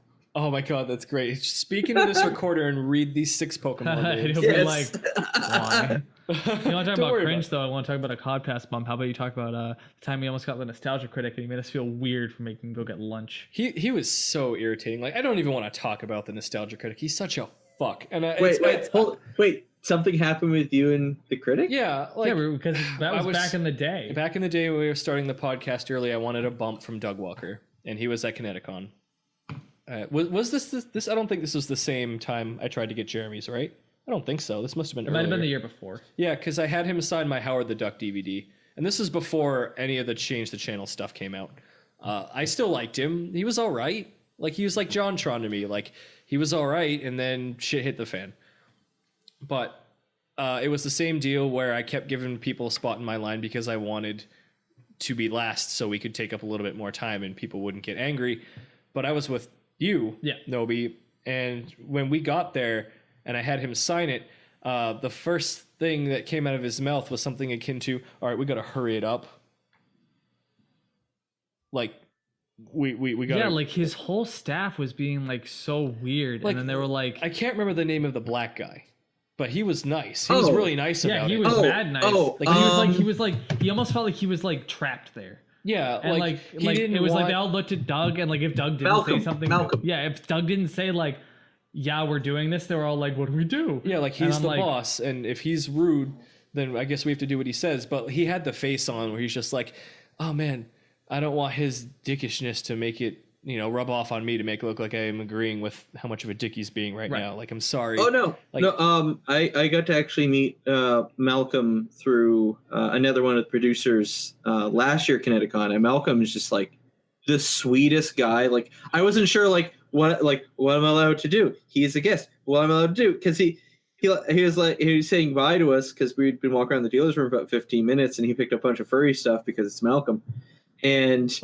I was like looking. I looked at him for a second, and I was like, put out my hand, like, does he want just a handshake? He looks at me, and goes, "Do you want just a hug?" I'm like, yeah, I do better with hugs. A way to make it awkward, but he's nice about it. He's like the nicest person. Both him and what's her name? The other the girl was nice too. Yeah, she was there too. It was him and the brother who were being like tools. As soon Oh, as his brother is the cop. I was like, dude, fucking one, relax. Two, fine, go get your fucking lunch. Yeah, his Like, brother was just kind of standing around, like trying to like make himself look busy while we were standing there. No, because like, he was the one who was like, he's like, we gotta like when he was almost like forcing us out of the conversation. I'm like, there's people here. When Doug was signing the DVD, he was like shuffling stuff around to like make himself look busy or tidy up the thing so they could fucking leave or like get their shit together. Like, and then as soon as Doug finished signing it, he didn't pass it over to the other two. He just dropped it.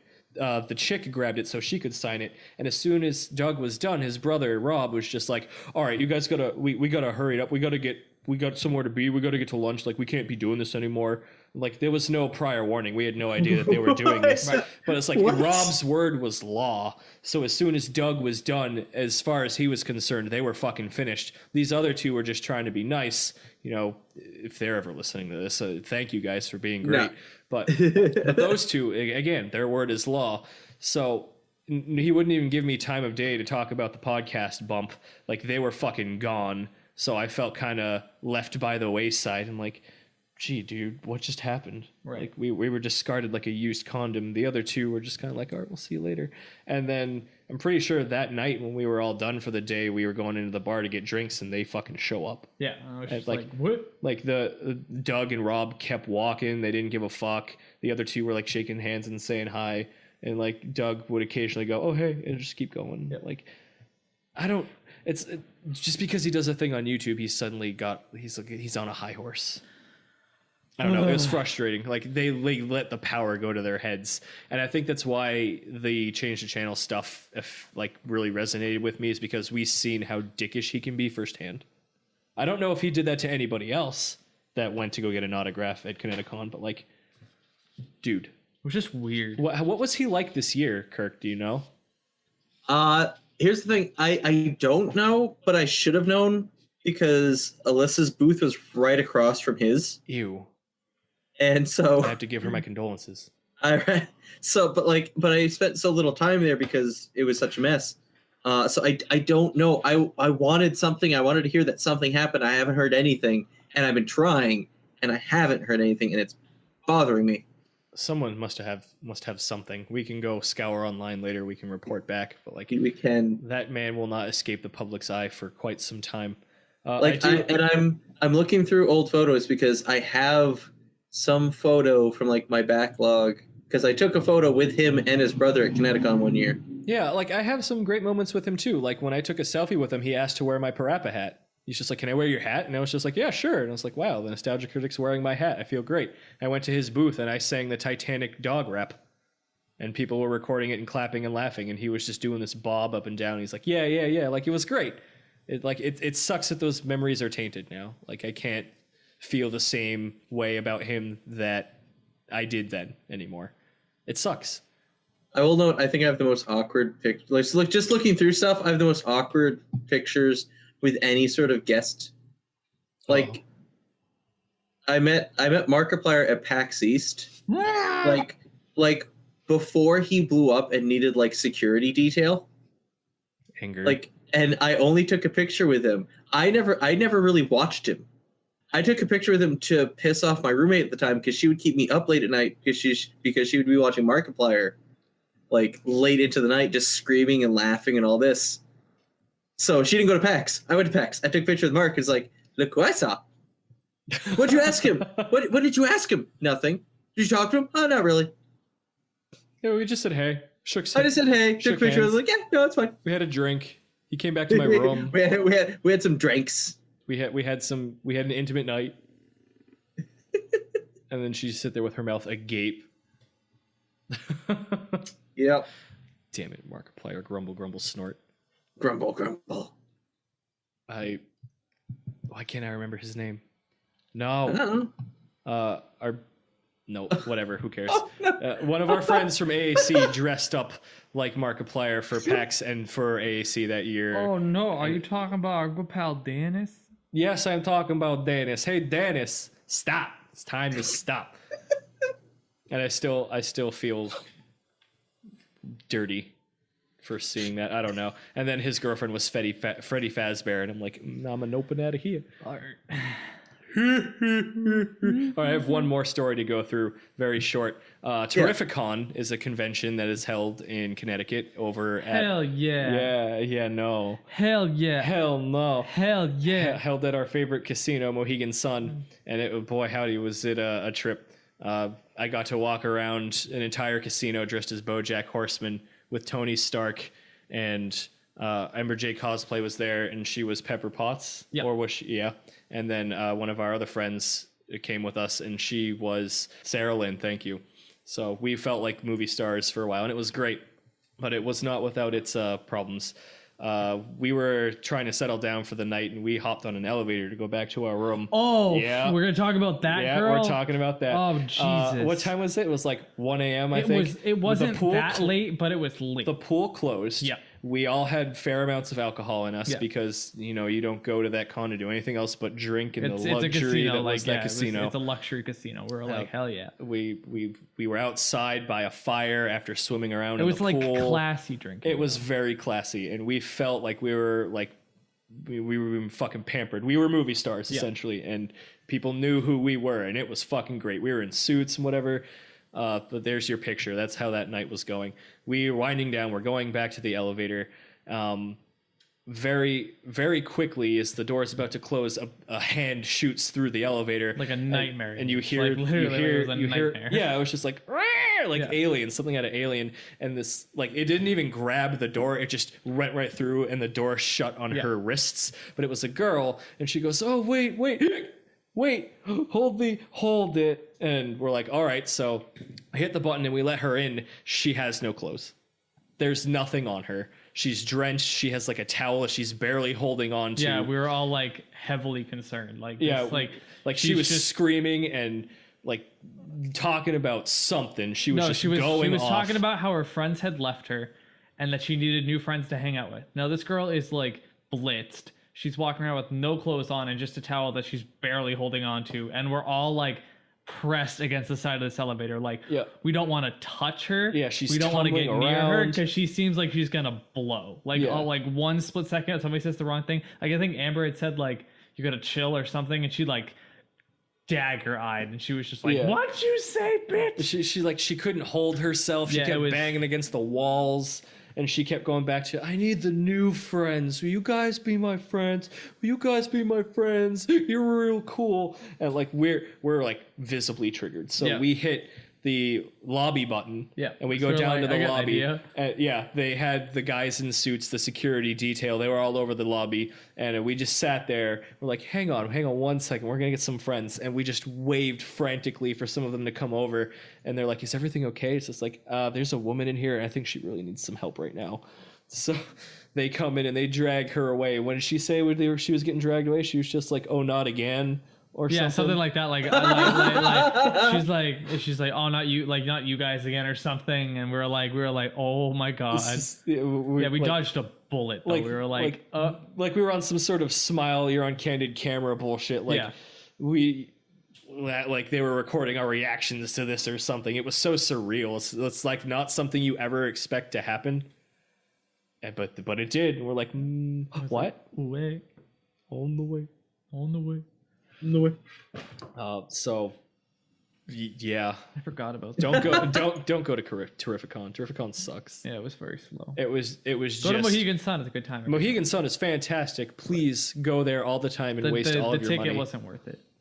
The Terrificon? Yeah, Absolutely. no, the con not. itself wasn't worth it. The casino you can made better you can- memories. You can go to Mohegan Sun during Terrificon and not get a like. Don't go in the convention center. Just wait Right. to see the cosplayers come out and walk around the casino and have fun doing casino stuff. But Yeah, don't go to the con. Terrificon itself is just a store. Yeah. Like all the only thing that was great about it was the vendor's room, and even then, when you're done in there, you're done.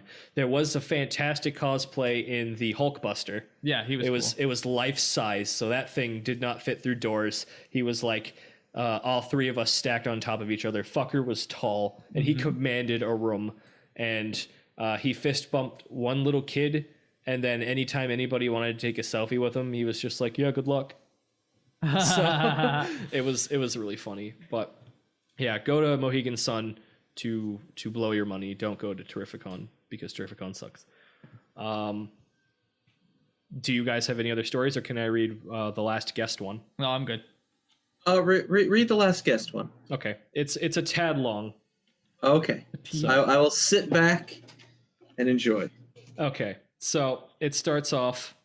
My friend, who was telling me about a vendor who needed help setting up his booth, which contained a bunch of dolls and, typical manga, anime stuff. He told me that the vendor would not give just him, but a friend and one other person a free badge if they came by to help set up the booth. At the same time, this person, this person who's telling the story, I didn't bother pre-registering for Kineticon because of this deal that we had. So, I help him set up the booth. I get a free badge. Nice.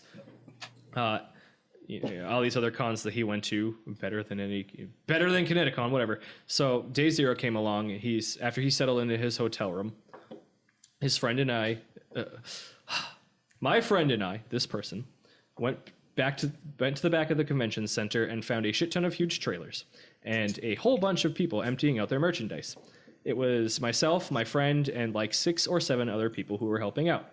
Now, I thought that it was only going to be a couple people, but then I was like, all right, I guess everybody's getting a free badge. Neat. 20 or 30 trips back and forth. So like 4 or 5 hours later, all the stuff was moved into the convention and I was exhausted. Sweating bullets, TM. I basically sat on my chair and I just took a long break. I turned to my friend and asked if we're going to get our badges soon. He goes and talks to the vendor. A few minutes go by and the vendor comes to me and tells me that he can't give me a free badge since there are others who assisted better than me in getting this booth set up. Amidst my sudden anger and frustration, he says that he can compensate me with some cash day one. Keep in mind that I didn't pre-register for this convention. I'm an ace in this regard, but at the time I didn't even bother. I didn't even think I was going to Kineticon this year. So because of this predictable heel turn from the vendor, I had to stand in line Friday morning, fork over $81, taxes and fees included, and purchase a fucking badge that I was supposed to get for free. This is what we in the business call getting ripped off. So I paid for my damn badge, worked my way to the booth when the dealer's room opened. I found the guy and I asked him for compensation. He, get this, gave me $25. $25? You fucking kidding me? I'm more than positive that every one of those other fuckers got a free badge, and yet I got the shaft. My friend was able to get a free badge because he works for Operation Hammond, so I guess he doesn't count. It ended up being a non-issue for him. But yeah, I was pissed about my vendor services being shat on by this random dude who I've never met and didn't even give a shit about. And the money that I was given was barely enough to recoup the money I just spent for an all-weekend badge. These two events really soiled my overall experience at Kineticon, and as a result, I didn't even bother going this year. That's right, like Brock Lesnar, who shattered The Undertaker's WrestleMania streak, I decided not to go. And you know what? I'm fucking happy I didn't, because in another week, I was going to Otakon in DC. So fucking pumped for my first time at Otakon. Hot damn. That's some, heavy stuff. Jesus. I'm sorry you had to go through that, dude. Trust me, you're not the only one who gets shafted over by Kineticon. Everyone who goes. Douche canoes. Douche canoes. I made 4, 5, 7, a lot of videos. I made a lot of videos about that, and every time I don't know why I went. You never learn. Every time I had to ask myself, where's the fun? And it was never there. Where was the fun? Did we ever figure out where the fun was? No, the fun was in their wallets.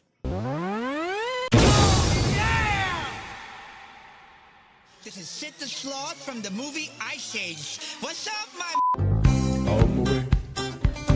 On my way. On my way. On my way.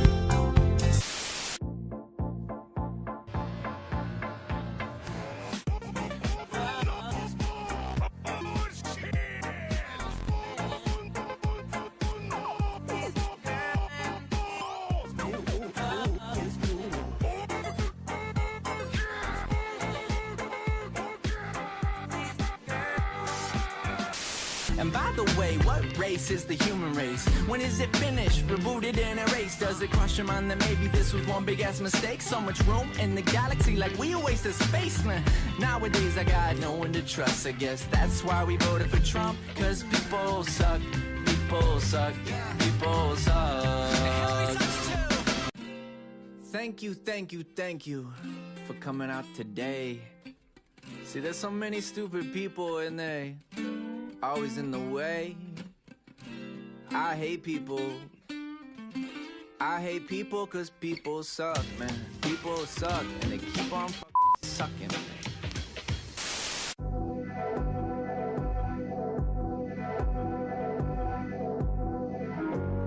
Hey, this is Azuma, currently with a Magic Complete through Bandcamp, and you're listening to the Otaku Podcast because you plebeians would rather be listening to this than my new album, Microdrift, currently available through a Magic Complete on Bandcamp. Go give it a listen. I'll be waiting.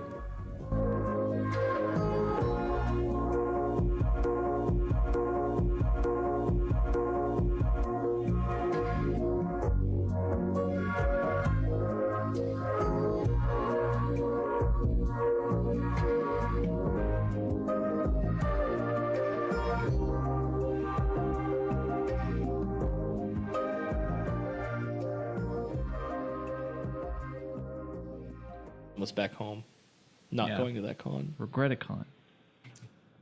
You want to go to Regretticon? No. But Wiggly L's gonna be there, and GoggleCandy and Brentalfloss. No. You love Brentalfloss. No, I don't. I want to see him again. Really, what are you doing, huh? Where have you been? I wonder if he still does stuff. Wait, who? Censor that. Are you guys talking about Brentalfloss? Yes, we're talking about Brentalfloss. He posted a new song like 2 days ago. Did he? Oh, he's still alive? That's a shame. Yeah. Yep, he's still around. See, I think remember he took like 2 years to make his own game.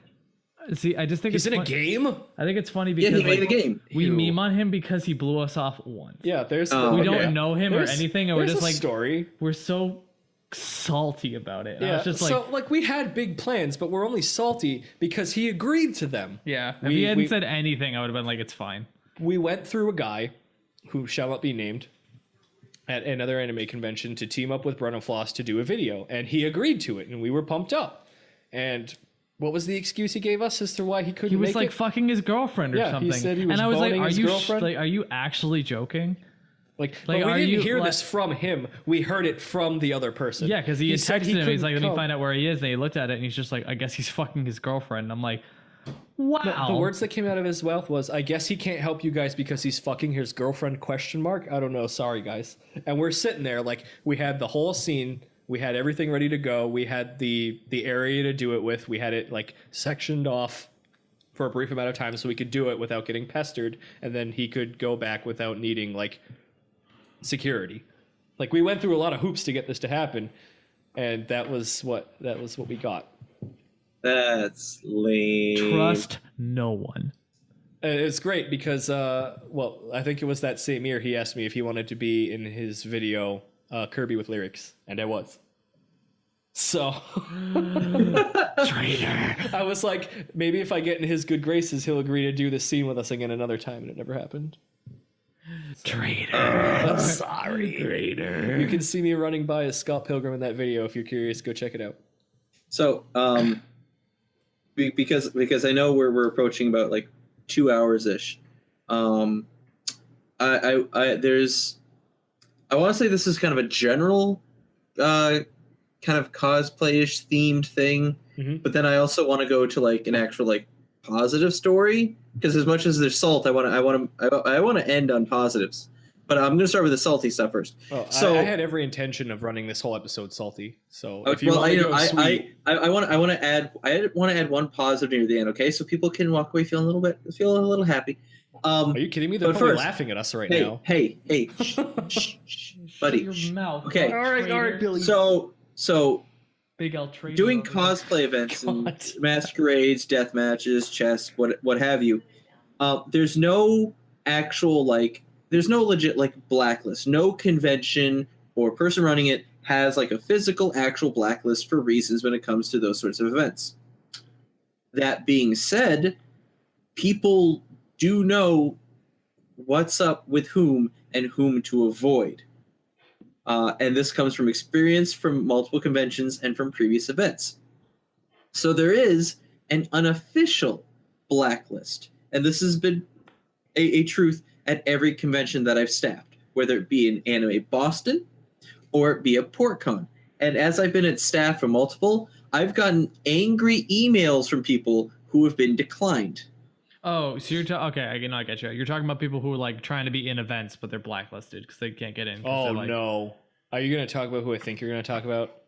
There's a couple people. There's not a single one. Rock Lee. No. Actually, no. Really? Really? Yeah, that was a big story. It was for a while, but he's I've seen him in a couple events, and he's not as bad as he was. Do you think and that story is he's a little more self-aware of the reputation that he built, and he's trying to work around it. And while he's still a bit there, it's not as bad. Good for him. He learned. It's okay.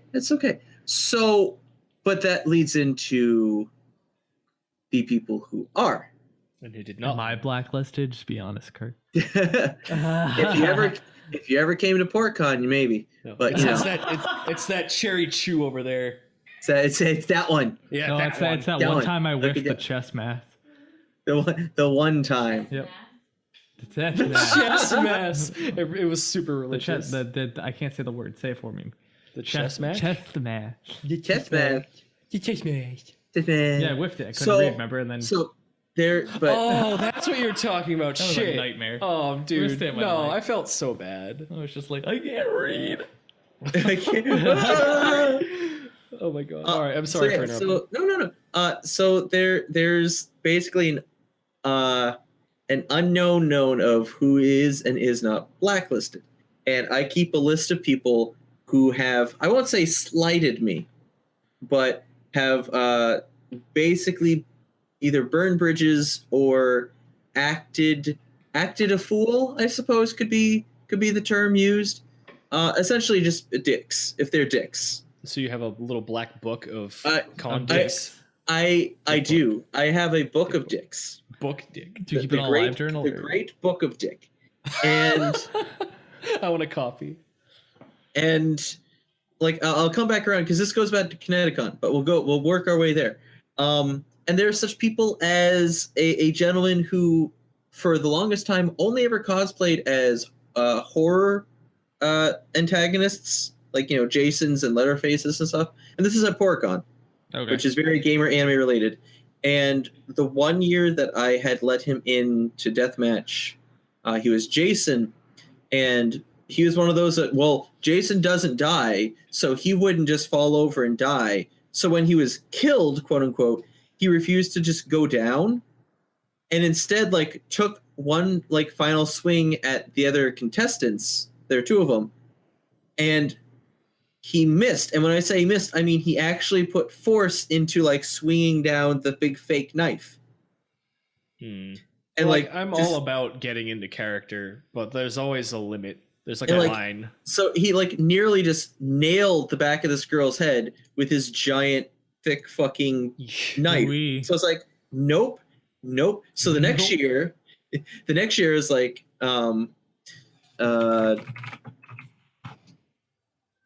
he applied, I declined. Okay. And he accepted it. Fine. The next year, he applied, I declined it. That year, he got salty. He sent me angry emails. And when I was, because PortCon, the main events are out in a tent. And all the contestants were there from 9 to 10, including the backups, and I was explaining, and the attendees are not allowed in until then, just people who are participating. Somehow he talked his way in, sat in the front row where there's no one else, and just glared at me while I'm on stage. Yikes. So it's like, oh boy. That's comfortable. Well, screw you too. Now, there are a couple other people, some worse and some only for a year because they do something wrong, fine. So you know who I'm talking about now if I say Yugi. Oh, I know. I'm not sure I'm familiar. It's can you censor it? Yeah. Yes. Shit. Okay, I think I know who you're talking about. Okay. Now. So anyway, so he gets into dating game at Kineticon this year, and I see the list, and I see his name, and I immediately message the girl running it, like, look, you know he has a history. He caused issues at the death match last year for Kineticon. Oh. Why are we having him back? And apparently she replies like, so I was given a list of names to avoid by the assistant chair. See how we work our way back to her too? And he was not on that list. When I gave her the accepted contestants and that I'd emailed them, put them all in ranks, she looked back at me and goes, oh, I should have told you about him. He's a nightmare. It'll be fine though. Yeah. Oy. And I was checking Facebook. Someone, because apparently they were streaming a lot of Kineticon events, and there's a picture from the stream of that round, and the person noted, I found the stream of the dating game, and then I saw who was on stage, and I couldn't watch the dating game, and I turned it off. I was like, oh, that's fair. That's fair. That is more than fair. Karma's a bitch. Karma's a bitch. It'll find you. Yep. Now, I want my last story to be a positive one. I do. I want it to be positive because I like to promote. I don't want people to think that conventions are just scary bullshit. No. And sometimes it can be incredibly positive for some people. Take, for instance, this fine gentleman. I don't think you really need to censor his name. His name's Steven. He's a delightful human whom I met at AB. And he had applied for deathmatch and chess. And looking at his cosplay, you'd think he'd been doing this for a while. He was going as Heathcliff from Sword Art. And the dude was built like Heathcliff from Sword Art. That's not the good Heathcliff. He's like the dude is like the size of a barn. He's a big dude. And I'd seen him at deathmatch, and he did fine at deathmatch. And Saturday we had this panel about, how to do better at cosplay games, how to do, death matches, how to apply and all that.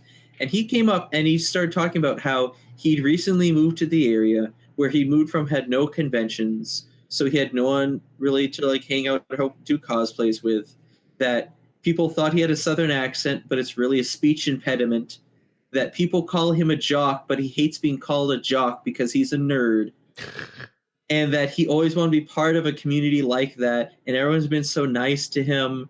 And he feels like he can make friends here. And I'm on stage like, you sweet child. You sweet child who could pick me up and break me in half if he so chose. Oh.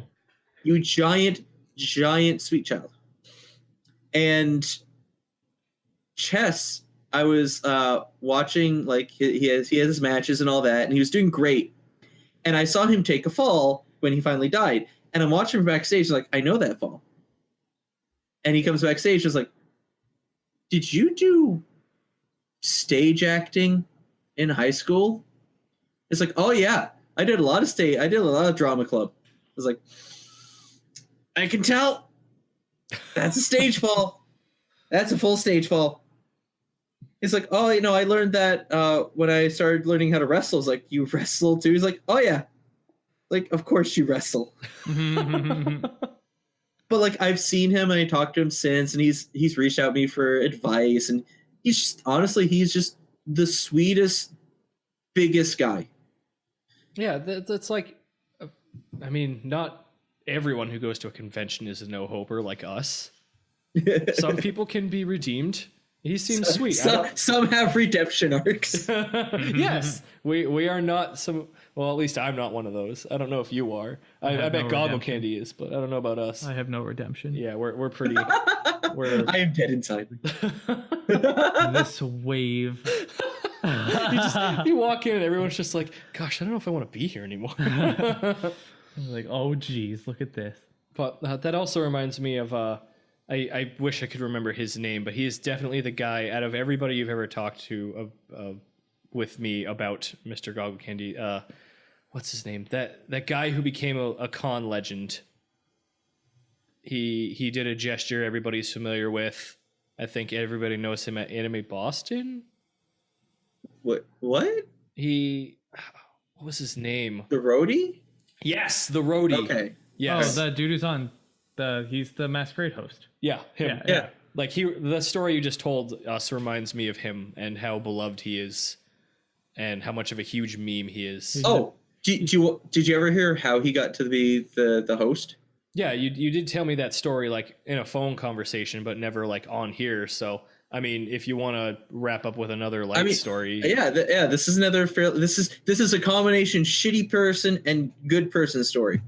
So at the time, the host was planned to be Uncle Yo, who, if anyone barely remember him at all, Uncle Yo was this geeky comedian. He was on like I think an episode of Nostalgia Critic. He made me laugh. I sat on his lap. He was funny and I liked him a lot. And then his humor got real weird. Yeah, I saw your face drop as soon as he said. You can continue. GoggleCandy tells best stories. So he was planned to be the host for that masquerade. Now, the problem with that is he was in the food court that same day, like that Saturday of the masquerade. And because he's a known figure, this fan comes up, recognizes him, and starts like wanting an autograph because he's in public. People know him. They want an autograph. Somehow it escalated to the point where he assaulted the attendee. And was not only kicked out of the mall, but was kicked out of the con entirely. So the roadie at this point is just kind of like the assistant for the masquerade. He will do whatever he needs to. You know, he's the boss lady says jump, he will ask how high, sort of thing. Mm-hmm. So he gets called into the masquerade office, and as he puts it, because he told me the story, as he puts it, he walks in and sees the chairperson of the masquerade sitting in her chair bawling, and she's like, I need to ask you the biggest favor in the world. He's like, tell me what to do. I'm going to do it. And she's like, Uncle Yo got, booted out, blah, blah, blah. I don't have a host. I need you to host. And he just straight up like, you got it. What a fucking hero. And he's never hosted a thing. He just walked right out there into the line of fire. And she was like, what? It's like, I'll do it. If that's what needs to be done, I'm going to do it. And she's like, you're my favorite person right now. And so he just doubled down on his whole character thing, and he had people helping him backstage and all that, and he won over everybody. And that's how he got to be the host, is because Uncle Yo's a trashy human being, and he is an upstanding young gentleman. Yeah, remember that thing I said about karma? That it tastes like vinegar? Yeah, I like vinegar. No, that Uncle Yo tastes like shit. Uncle Yo put a bad thing in the universe, and Rhodey was there to pick it up. Yeah, he didn't put it down. No. Like if you could, there are videos of the roadie on YouTube. I'm pretty sure. I think I remember watching a couple. Didn't you send them to me at some point? I'm pretty sure. So like, if you're curious, yeah, He's just a genuine guy. he's a good guy. Yeah. I wonder if he'll talk to us. I'll see if he can talk to us one day. I don't think he wouldn't. He's a solid guy. Apparently, he's known to a point. I can't remember what I think it was Asuka, the one of the bands that was there this year. When she came out, because her concert was in the middle of a mask. Oh, she was the Japanese lady, right? Yeah, and she came out, and she did like she did like the roadie, like lift up the hands and yeah, like it's straight up roadie. And apparently, like he was backstage, he saw that, he like turns a big smile. She stole my bit. She stole my bit. She stole my bit. Like she came up to him apparently too and was like, "Are you the roadie?" He's like, "Yes." "Can I get a picture with you?" That's so rad. Yes. she's like mad young, right? She was like out of high school or something. Dude, like, her voice was crazy good though. Yeah. We were all like, what? She's like, yeah, I just got out of high school or some crazy thing. And we're like, what? Huh? What the we're like, what the hell? She just got out of high school on stage singing, "Look where I am in life." Yeah, and everyone whipped out those idol sticks and we're all like, oh, what's happening? It's here, it's time. Hot damn. What a guy. I feel like it would be a crime to go off and do anything, just do something negative after that. After the roadie, it would be a disservice to him. So, do you guys have any other stories that you want to throw out there really quick? That's all I got. I am good for that. now. That was pretty good. I just wanted like an hour of stories, but that stretched the entire runtime. So everything else that I had on the table today can just get shelved. We can come back to it later. Oh, I would love to discuss the horror that is Momo-kun. Yeah, there's so many. Like I said earlier in the episode, like at the very beginning, there's a lot of stuff going on in the cosplay community that raises some eyebrows. It's kind of unsavory. People who are looking to get into the cosplay community would probably see this and consider against it. It's unfortunate. So I'll just boil it down to, like when it comes to us, you know, you might see like the next time you see shit like TanaCon and WorldCon and what was the other one, SasomeCon in your feeds. Just remember, you know, even though it's far away, you know, stuff like that can still happen in your hometown con. Cringe can always happen close to home. So if you're going to take anything out of this episode, let it be that sentence. Cringe can always happen close to home.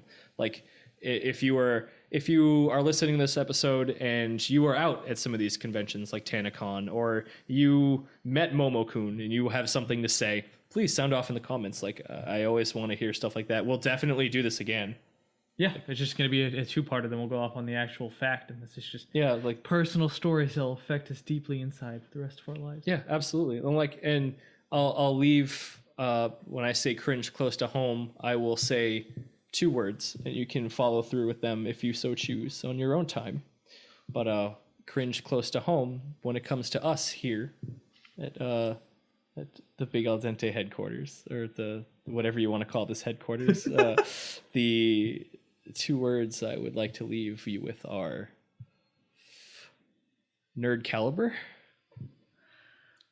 I am so using that thing, that app in the commercial break. Absolutely. Oh no, not Diddy. Like credit card charge. So we've reached the end of this episode. GoggleCandy, Nobi Noodle, this part of the podcast is yours. So we'll start with you, Mr. GoggleCandy. Please plug your shit. Where can people find you if they liked you today? If they like me, thank you. I love you. Other than that, I do Twitch, I do YouTube, I do everything, and all of it is under the name GoggleCandy, not Google. Goggle. Google. And if you go to any conventions along the East Coast, you probably know me as the Maximilian Pegasus, who comes on and occasionally says weird things and tells you that you need to stay at least 10 to 15 miles away from anyone under the age of 12. The fuck? Cringe is close to home. Cringe is close to home. Ooh, cringe. Woo! Woo! I love it. I'll take that cringe any day, sir. Give me all of it. You all know who I am. I'm the Mr. Nobody Noodle. I'm the ass scum chat hair or whatever the hell you told me I was. You're in the Maz chair. I'm in the what? I don't know. Ass chair. The ass. You can find me on What? YouTube. We're always doing something weird over there. If you need a cosplay photographer, you can hit me up on Facebook and Instagram, or just meme with me on Twitter. Yeah, that's all I got. All right, so if you enjoyed this podcast, you would like to check out some more of my own content, you get your fill over at twitter.com/brosona3FES and follow the links to the platform of your choice. Head on over to twitch.tv /Brosona3FES for the Brosona 3 Fun Entertainment stream. We're always doing something fun over there. It'll be great to see you guys sound off and chat. I love talking to my audience. All right, talking to my audience today. That's enough. Enough of that. It's enough talking to an audience. I think we're good. Any final words, gentlemen? Potato Junior. Nerd caliber. That's a wrap.